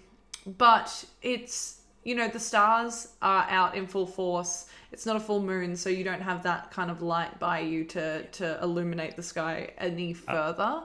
But you don't see any. You see boats, but you don't see any that seem to be trailing you. Marcus has lost interest when you said it was dark. I go off and find the darkest private cavern possible, and put my eye blends on and clutch my bottle of wine on a hammock or whatever it is. Night, and is there a chair nearby? You find no private cabin, but you do find hammocks. you do find the furthest, most isolated hammock. And is there any chairs nearby? Yes, in the kitchenette where you saw Argus sitting earlier. Okay, that's okay. I was just worried about doors and chairs again. But hammocks seem to be the way to go in this boat. Yeah. Okay. It's all Unless hammock. you want to be in the 70s sunken lounge. Yeah, no, it looks like you're having. It looks like you're having kind of a moment there, and I'm going to go and sleep down where it's dark. Thanks very much. Night, Sol. Verlender. Verlender, who's still upstairs. Yeah. Yeah. Blah blah blah blah. So Sol, are you heading? Is there anything you're doing before you head to bed? Who's with me at the moment? Just Verlender. Just Linda. Are you going to be all right tonight? Oh yes. Your little pills have done me absolute wonders. Thank I you was about to again. say, I haven't seen you take one in a number of hours. You should probably dose up again. That is a very clever idea. And Belinda will down another of the little seasickness pills. You get that instant washover of like ginger warmth. And you didn't feel like you were starting to feel sick, but you do like now feel very secure in the fact that you're not going to. Remember, 2 tablets every 4 hours. Just Scum, as the doctor by the ordered. way. All right, well, I think this has been a rather exciting day. I may have learned something here. Thank you for this. I hope I did a decent job at least. And You did while we're such a good job of lookout duty, Sol.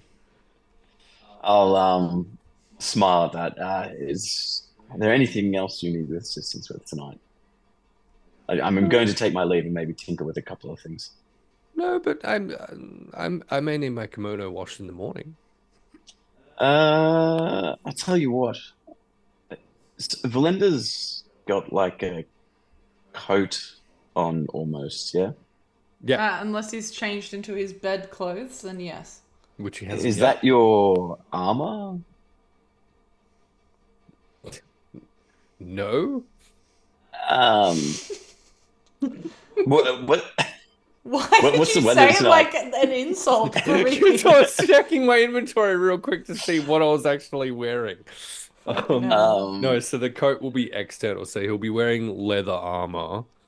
And over that will be essentially a kind of a leather jacket with just a ridiculous number of buckles and kind of sheaths in which assorted daggers are kind of hooked into. And over Okay, that, so you can't really, you can't. yeah, and over that will be the swishy jacket that he likes to wear. I have a substance I can add to that if you want me to wash it. It might give you a little bit more of a thicker hide, Uh, but I'd need it tonight. Wow, okay, excellent. I'll take By all the jacket. means. Usually Take it. you have to pay for that content. de-jacketed. Done. I'll grab it off of him and have this back to you tomorrow morning. And I'm going to retire. I'll see you in the morning. And with that, Sol finishes adventuring for life. No, Wow. I'm joking. Sorry, you said retire. Keep going. And I guess for the premise of this, I'm going to use one of my imbues to making this up. I'm going to wash his jacket with a solution Okay. that is going to give it a +1 to armor class. Science. Love that. Hot. Uh, as long as I'm not interrupted by the time I wake up in the morning. How long does it take you to do it? I actually think it's an hour, but Yeah, cool. You can easily Yeah. take an hour before you even go to bed to finish doing that, and you just kind of hang it up near where Verlender may sleep potentially. And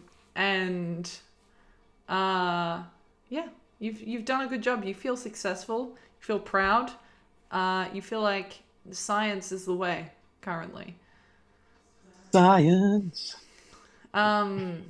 And as you get into your hammock, you find sleep easily. Promethean, what are you doing? Does everyone sleep at this point? Yep. Perfect. All right. Verlender's plan will be to wait then until Tybella begins her elvish meditation for the evening. She looks like she's actually sleeping, not meditating. Okay, perfect. In which case, in a hammock? Mm-hmm. Okay, great. In which case, Verlender's gonna just very sneakily mount her and place his dagger at her throat. Fucking knew it, you little bitch. Okay, And great. in her ear, wake her with the words, "It's my turn, Tybella." And he'll wait for her to wake at this point. And she does immediately. There are approximately 3 or 4 people on the face of this cursed earth who know who I truly am. And most of them want me dead. So far, you don't seem to be one of them. And I'm lonely. Shall we have a little chat? The entire time that when you wake her, like, you have woken people by holding a weapon to their throat before. You've usually fucking killed them afterwards. And when they do, it's usually with shock. With her, it's just like her eyes open. Like, she appears almost unbothered by it. Mm-hmm. Which is so much hotter. And she says, "I'm actually surprised it took you this long, but sure."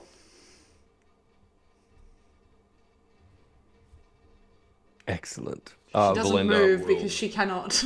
Correct. And Verlender will kind of roll away from her and head upwards to a part of the ship where they can kind of just look out over the sea and have a little chat if required. Yeah, she follows suit. When she approaches, she is not wearing her armor. So she looked like she was ready to actually go to sleep. As she heads up onto the top deck, she doesn't like wait to see where you kind of land. She finds a spot towards the side of the ship and just leans kind of against, looking out at the water. And she's like, "Go on, give your speech." I assume you're familiar with the Chord's Edge. Is that a question or a statement? It's both. Okay, great. Let's consider it a question, shall we? Okay, well then yes, I have heard of them. Excellent. Not a delightful organization to be around. You would know. I would. As would a very good friend of mine. Okay. Until she met her untimely demise, Narcelia. Are you aware of this friend? Yes. And is this in your capacity as someone who worked for my parents, or is this as an independent evaluation? My life is not my job, if that answers your question. Excellent. Your compromised ring. She wore a variant of the same thing. It's very frustrating to me, Tybella, that I do not understand what they're for. And I am very curious about where you obtained yours. It is frustrating to not know everything, isn't it, Verlender? Indeed. Tell me, what name are you going to go by next? This one will serve for our current endeavors. Your current endeavors.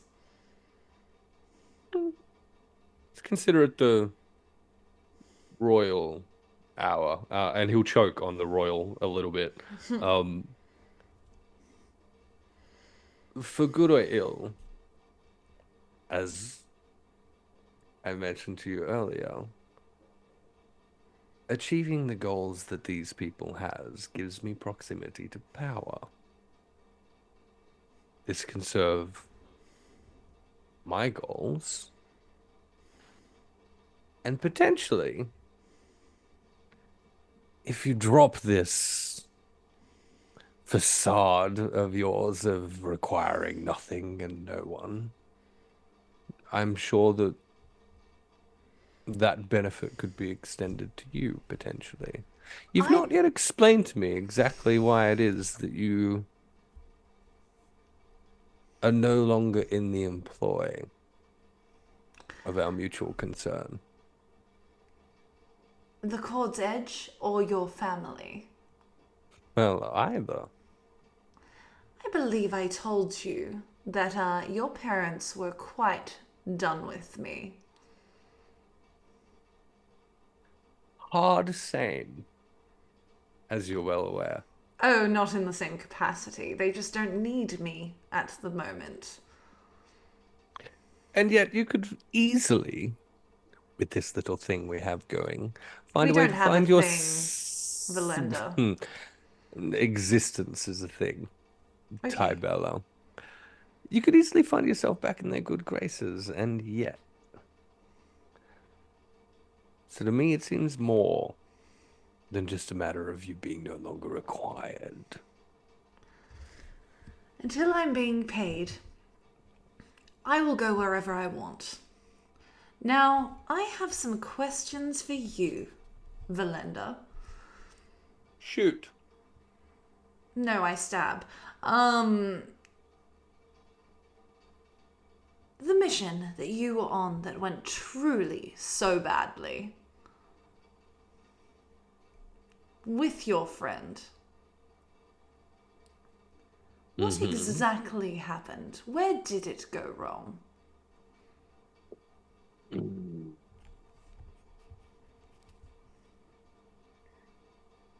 To be completely honest, I couldn't tell you. We were outed. There was some murder. These emerald-cloaked buffoons seem to have decided to get themselves involved. I ran into one of them in Kaivalya, and as it so happens, one of my new friends has had something of a vision of that very encounter, which, if nothing else, is curious. Also curious, Marcus has a friend that also wears one of these rings. Now,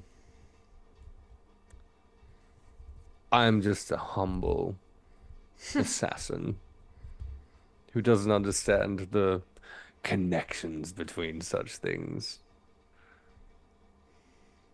But it won't be long until we find out. Okay. Well, the good news is, when you do, I would be just as interested to know. Noted. That being said,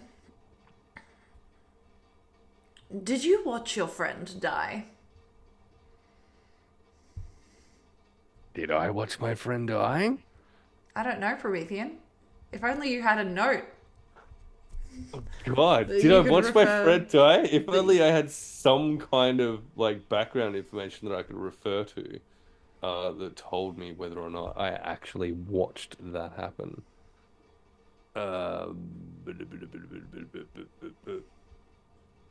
Great question.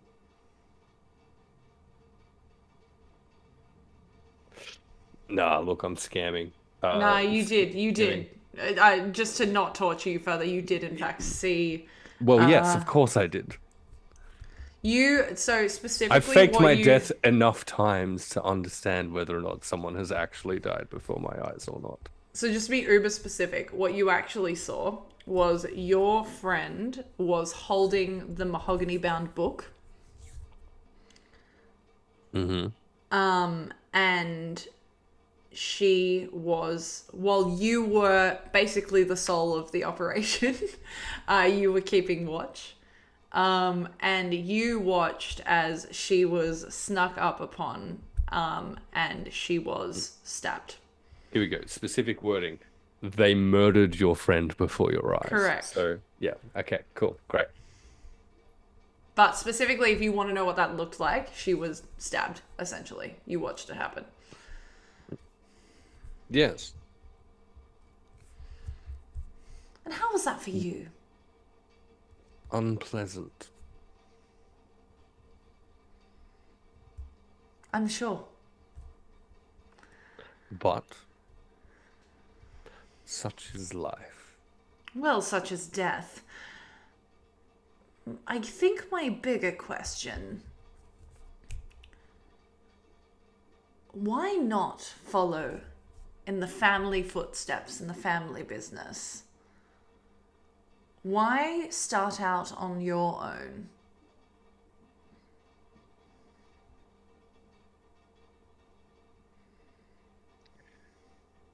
I have no interest in being a part of or continuing the toxicity that bleeds from those people.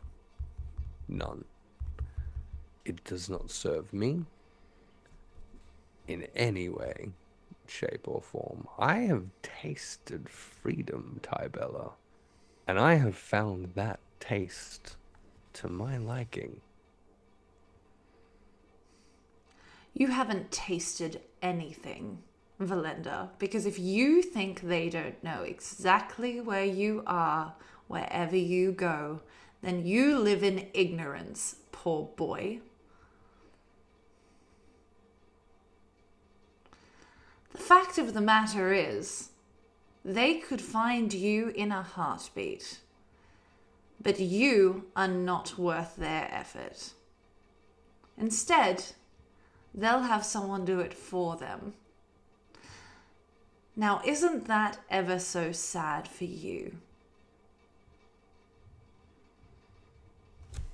I would consider it more sad for whomstever they attempted to make the play.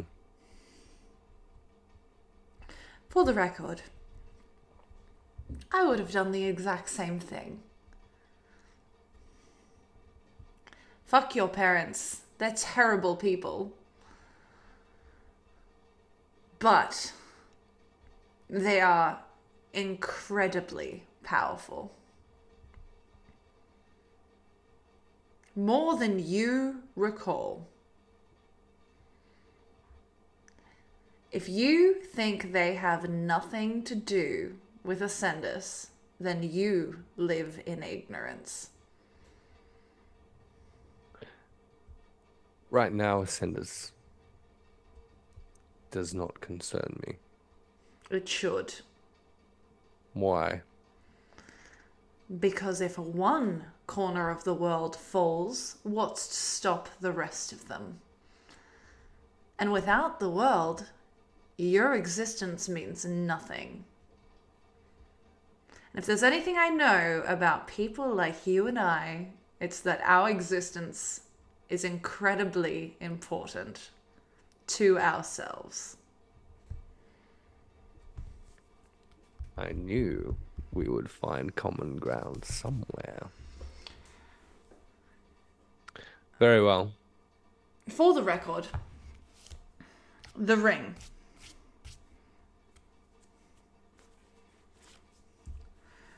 You're not the only one that has lost someone, Verlender.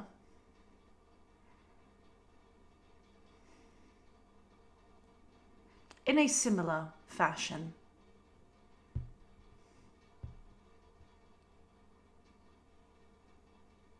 Do with that what you will. Again, I'm just a humble, dumb little assassin. You may have to help me with drawing the lines between the ring and my murdered friend. If I knew, then I would have answers for myself. I don't. Who did you lose then, Tybella?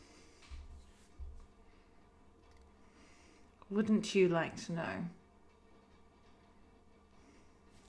It's not necessary, unless you choose to share.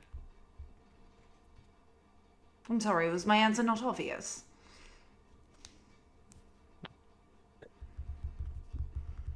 Not terribly. It's very distracting while you're wearing this face to try and look past it. She just drops her elven form. Good girl. Was there something else? Just to let you know, if, like me, you find yourself beset by the loneliness of our existence, I'm here as an ear, a sounding board, a dagger in the dark.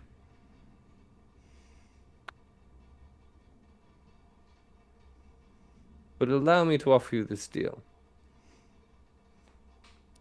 If I become aware of a clear and present danger to those of us who are no longer in the orbit of our mutual acquaintances who may be of danger to us, I'll let you know, provided you do the same.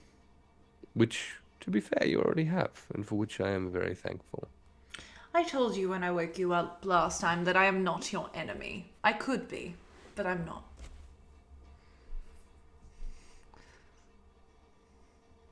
If I wanted you dead, you would be, sir. Don't threaten me with a good time. Very well. Until our next private little chat, Tybella. She does not move and just stays where she is. Yeah, and Verlender will head to the hammocks and settle down. Cool. You get to sleep relatively easy. Scarlet, is there anything you want to do with the information I sent you? She will just note down everything that she heard in that conversation with that perception check made in the background. Yeah. Dun, dun, dun. Excellent. Okay. Jonan, you look over, is still asleep. But still there. Yeah, He he's is still in there. fact still there. Yeah. You, depending on if you don't want to do anything aside from make notes, Scarlet, you find sleep again. It is restless for you. The rest of you sleep incredibly fucking well, considering you're on a boat. It's very smooth for the most part. Verlender, you are relatively calm and comfortable. And then you hear footsteps and you kind of perceive that Tybella has then come back down, gotten into a hammock, blah, blah, blah. She falls asleep. You fall back asleep. And you are woken what feels like only moments later, by someone that is not Tybella standing at the foot of your hammock. And they are holding a dagger. You feel like you are completely paralyzed. And you are just watching this happen. As they raise this dagger above their heads and just bring it straight down into your chest, you feel immense pain flow within, like from your chest outwards. It's like you try to make a noise, but nothing comes out.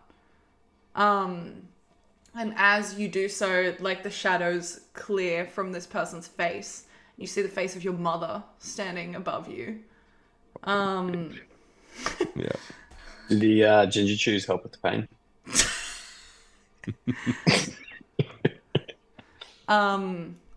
And you feel literal fear flowing within you. You finally feel like you have movement over your body. What would you like to do? And this apparition is still there.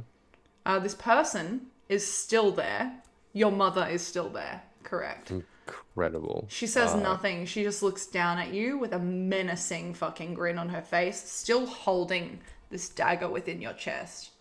Yeah, excellent. In which case, sitting up in the hammock, dagger in chest, he'll take out one of his own, attempt to slice her throat. A second dagger attempt straight into the heart. Yeah, great. Can you make a attack roll for me, please? Certainly. And this is when you find out it's actually Sol standing over you trying to wake you up from your nightmare. Well, so... Can I be a bit cheese? How late is this? You are asleep, so you wouldn't know. You snoring, baby boy? Okay. Okay, I'll be fine. Leave it with me, Ben. Hey, it's so fine. I'll be okay. I rolled a 2. That gives me a 9 to hit with the attack roll. You swing, and you feel like you're about to make contact, and you feel this dagger like twist within your chest, and it like takes you by surprise. Like you take a gasp inwards as this happens, and as you do, the figure of your mother just dissipates completely. And you awaken covered in sweat. You are sitting straight up in this hammock. And moments later, you hear an audible gasp, and you watch as Tybella sits straight up in her hammock as well. Just moments later. And she is drenched in sweat. Can I get everyone to make a perception check for me, please? Yikes. Except for you, Verlender. You don't get to make it, sorry. Do you want me to, given I'm in a different part of the ship? Yes, I do. Because it is fucking quiet and it's a small ship. Well, we've lost... Promethean's dead. Yeah. I perceive nothing. 16. 16? 13, dear.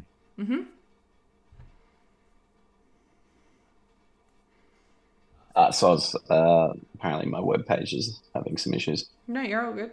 What did you roll naturally on the dice? 12. Cool. You all hear this. You all hear and awaken as, like, you hear one person gasp and then the next person gasp, and you hear, like, active rustling in the cabin. Scarlet, it's a little muffled for you, but you hear it happen. You hear, like, the sounds of rustling beneath you. And Tybella looks over at you, Verlender, and then looks away very quickly. For what is usually a calm facade when she's dealing with you, she just immediately blanks you. And as you all Scarlet, are you gonna head down? Yeah, she'll head down. You all look at Verlender, and for someone that is usually calm, cool, and collected, he's a sweaty boy right now, is noticeably paler than what he usually would be, and is breathing quite heavily at the moment. So is Tybella. So can we make some quick, we heard They're some in noises, they're different both sweating heavily. hammocks, Marcus. Elf.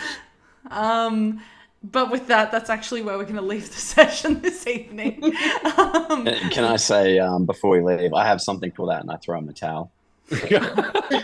Yes. So you hear, I have something for that. You get a towel thrown at you. It lands on your lap. And we're Which gonna leave is it. useful for reasons. Gonna leave it there for this evening. Hey, thanks everybody. Thanks, Let's Roll for Dragons, the raid. Thanks to anyone that hung out. This was definitely the Friday I needed. I just need you all to know. But hey, we're gonna do what we always do. We're gonna go around and we're gonna say our favorite moments for the evening. Kicking it off with Tammy. What was your favorite moment this evening? Okay, so I'm going to be semi-selfish and make this all about me, in that the look on Promethean's face when he realized that Scarlet had overheard the whole conversation. Fair. Yeah, that's good. Considering it was made clear that she was very fitful and having wakeful periods and stuff like that. Yeah, I liked that. That was fun. Ben, what was your favorite moment this evening? Yeah, I think there's a couple of really good roleplay moments with Scarlet, Verlender, and Marcus. The one that would probably take the bet would be Tybella and Verlender, and the assassination stabbies in the bedroom. And tension. Excellent. I can feel the tension. Yeah. I love it. I think you did that really well, Pro. Cute. D20. Lots of moments, but I think the Scarlet revelation and emotion that she felt and her father absolutely failed to kind of deliver, I think was the score for me tonight, DM. So I think that really kind of showed the level of intensity Scarlet had rather than this lost father figure. I'd ask Salt, but Salt is not here. Salt, we love you and miss you. I hope you're we doing love you, okay. I hope you're role playing well in your life. I hope Delphine is feeling okay. Hey, Promethean, what was your favorite moment this evening? I'm gonna cheat and I'm gonna say two. One of them is just a backup of what D20's thrown out. Talera like crying in character was So good. yeah, big fan. And on the other end of the spectrum, Sol's like lookout duty entire situation. I loved every moment. That was of that. beautiful. I really loved It that. was truly beautiful. I love when like ball rolling does something cool, and that was just delightful. I loved it. I really enjoyed watching. Mine's a cheat answer because it, again, similar to my answer last week, it wasn't like an actual moment, but it was watching you all connect truly so many dots this session. The fucking rings. Fuck was you. really cool. Like, there's good. been a lot of stuff that I've been sitting on for a really long time, and you just uncovered a bunch of it in one go. Good drop. Well done. No, I didn't do that. You guys did that, which was really cool to watch. But hey, speaking of cool to watch, you were all pretty cool to watch, so let's find out where we can watch you. Tammy, where can we find you? Who are you? Tell us all about yourself. I'm Talera79. You can find me at Supernova in a couple of weeks or coming up sometime soon on the Lawrites, running some horror. You truly can, and I cannot fucking wait to watch that. Hey Ben, where can we find you? What are you doing? What are you up to? How's your life? You can find me right here, Hexes and Vexes. My name on stream is Blast Powder, so if you see me commenting, say hello. And that's me. I love that. Hey, D20. You don't need to find me. What you need to find out is the Law Rights, which I believe is going to be this Sunday. There'll definitely be a thing this Sunday, yeah. And then I believe that for tomorrow night, if you're stuck for a Saturday night, there's something happening on Radiant Shadows over at Meeples and Dragons with 2 of the people on this beautiful screen at the moment, with a third definitely in the background helping Ham, the DM, struggle through these difficult and probably challenging cast of, I don't know, pretentious, finger cutting off wannabes that just keep role playing through. So that should be Wow. incredible to watch to keep you going. Back to you, wonderful DM. Actually, back over to Promethean. There's a 0 in it. Who Cool. are you? I don't know what to reconciling? say now. I just said all the things I had to say. Hey, hi, I'm Promethean. You'll find me here doing this and also occasionally co-thirst mastering for Thirsty Thursdays. Yeah, we need to talk about that actually. Yeah, we do. You'll find me over on my little channel. I have I thought one final boss battle left of Space Marine 2 to play.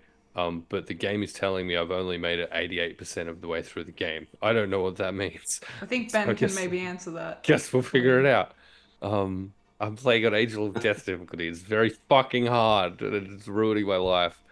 Tomorrow, as mentioned, Meeples and Dragons will be playing Radiant Shadows campaign. It's going to be super fun. With Ham the DM running that on Sunday. I'll be running the next session of my little campaign with Emily as a little player in that situation where Emily's dark and edgy rogue does a much better job of being dark and edgy. I don't know. than- I think you than my win guy. now. I think you win now. No, I've decided I'm not going to beat Malia on the dark and edgy side of things, so I'm just going to be horny, and you have to deal with it. The end. Excellent. Great. Yeah, spot on. So they're the things that I'm doing, I guess. Also keep an eye out on Winter's Tales for the Yeah. launch of part 2 of Castleton early November. I think the date has changed. I think has. it's gone a It's, week out since It is officially airing announced, on the 10th of November. so imagine that. Yeah. Moving on. Hey, Speaking of the Emily. 10th of November, hey, my name's Emily. I am the producer here, the GM, and the Chief Executive Thirstmaster. When I'm not here, at Radiant Shadows on Meeples and Dragons, all the law rights. But hey, next Thursday, you can tune in as we play in a Halloween special, Dead Channel 2002 for the first time on DVD, where you will get to see the sequel to Dead Channel from last year. I'm so excited. I'm truly so fucking excited. It has a bunch of really cool people. It's got Erin from Let's Roll for Dragons. It's got Ben Kinnan from D and Doctorates. It's got NVCDM. It's got Jeannie. It's got Ash Makes Props. It's got Promethean. And it's got fucking Rin Vixen in it as well. Truly the most it is truly chaotic bunch of too people much. Too in the much entire universe. hotness, too much power. It's gonna None be of us are going to survive. a ton of fun. Hey, who wants to watch a summer camp slash a film? I do. I'm gonna be GMing it. It's gonna be great. If you live in the You're going to be trying. I'm gonna Good be- fucking luck. absolutely trying. The good news is I can kill you all. Hey, if you're in the Brisbane or Queensland region on the 10th of November, you can come over to Supernova and hang out at 1 p.m. to watch the conception of the end of this world as it was before these mephits stumbled into it. So it will be the Calamity event. No, it's not a spoiler. It's fine. It will be the Calamity event that happened before this world was reborn as we play in it. It is a level 20 adventure that the audience get to make choices. Make choices in. Destroy my world, because I won't do it myself. That's at 1 p.m. on the Level Up stage. And then at 4 p.m., you can come watch me and Tammy wrangle a bunch of esports creators as we teach them how to roll dice and play D&D in a one-shot adventure that you two can manipulate from the audience and roll all of my rolls for me. Very much looking forward to it. But hey, thanks, One guys. more thing worth plugging. In November, Okay. over the dates of the week after that, which I don't have in front of me. I'll be working at a concert. What dates are they though, real quick? Because it's 16th important. and 17th. The 16th and 17th of November. Absolutely. Check out what's going on over at Split the Party TV.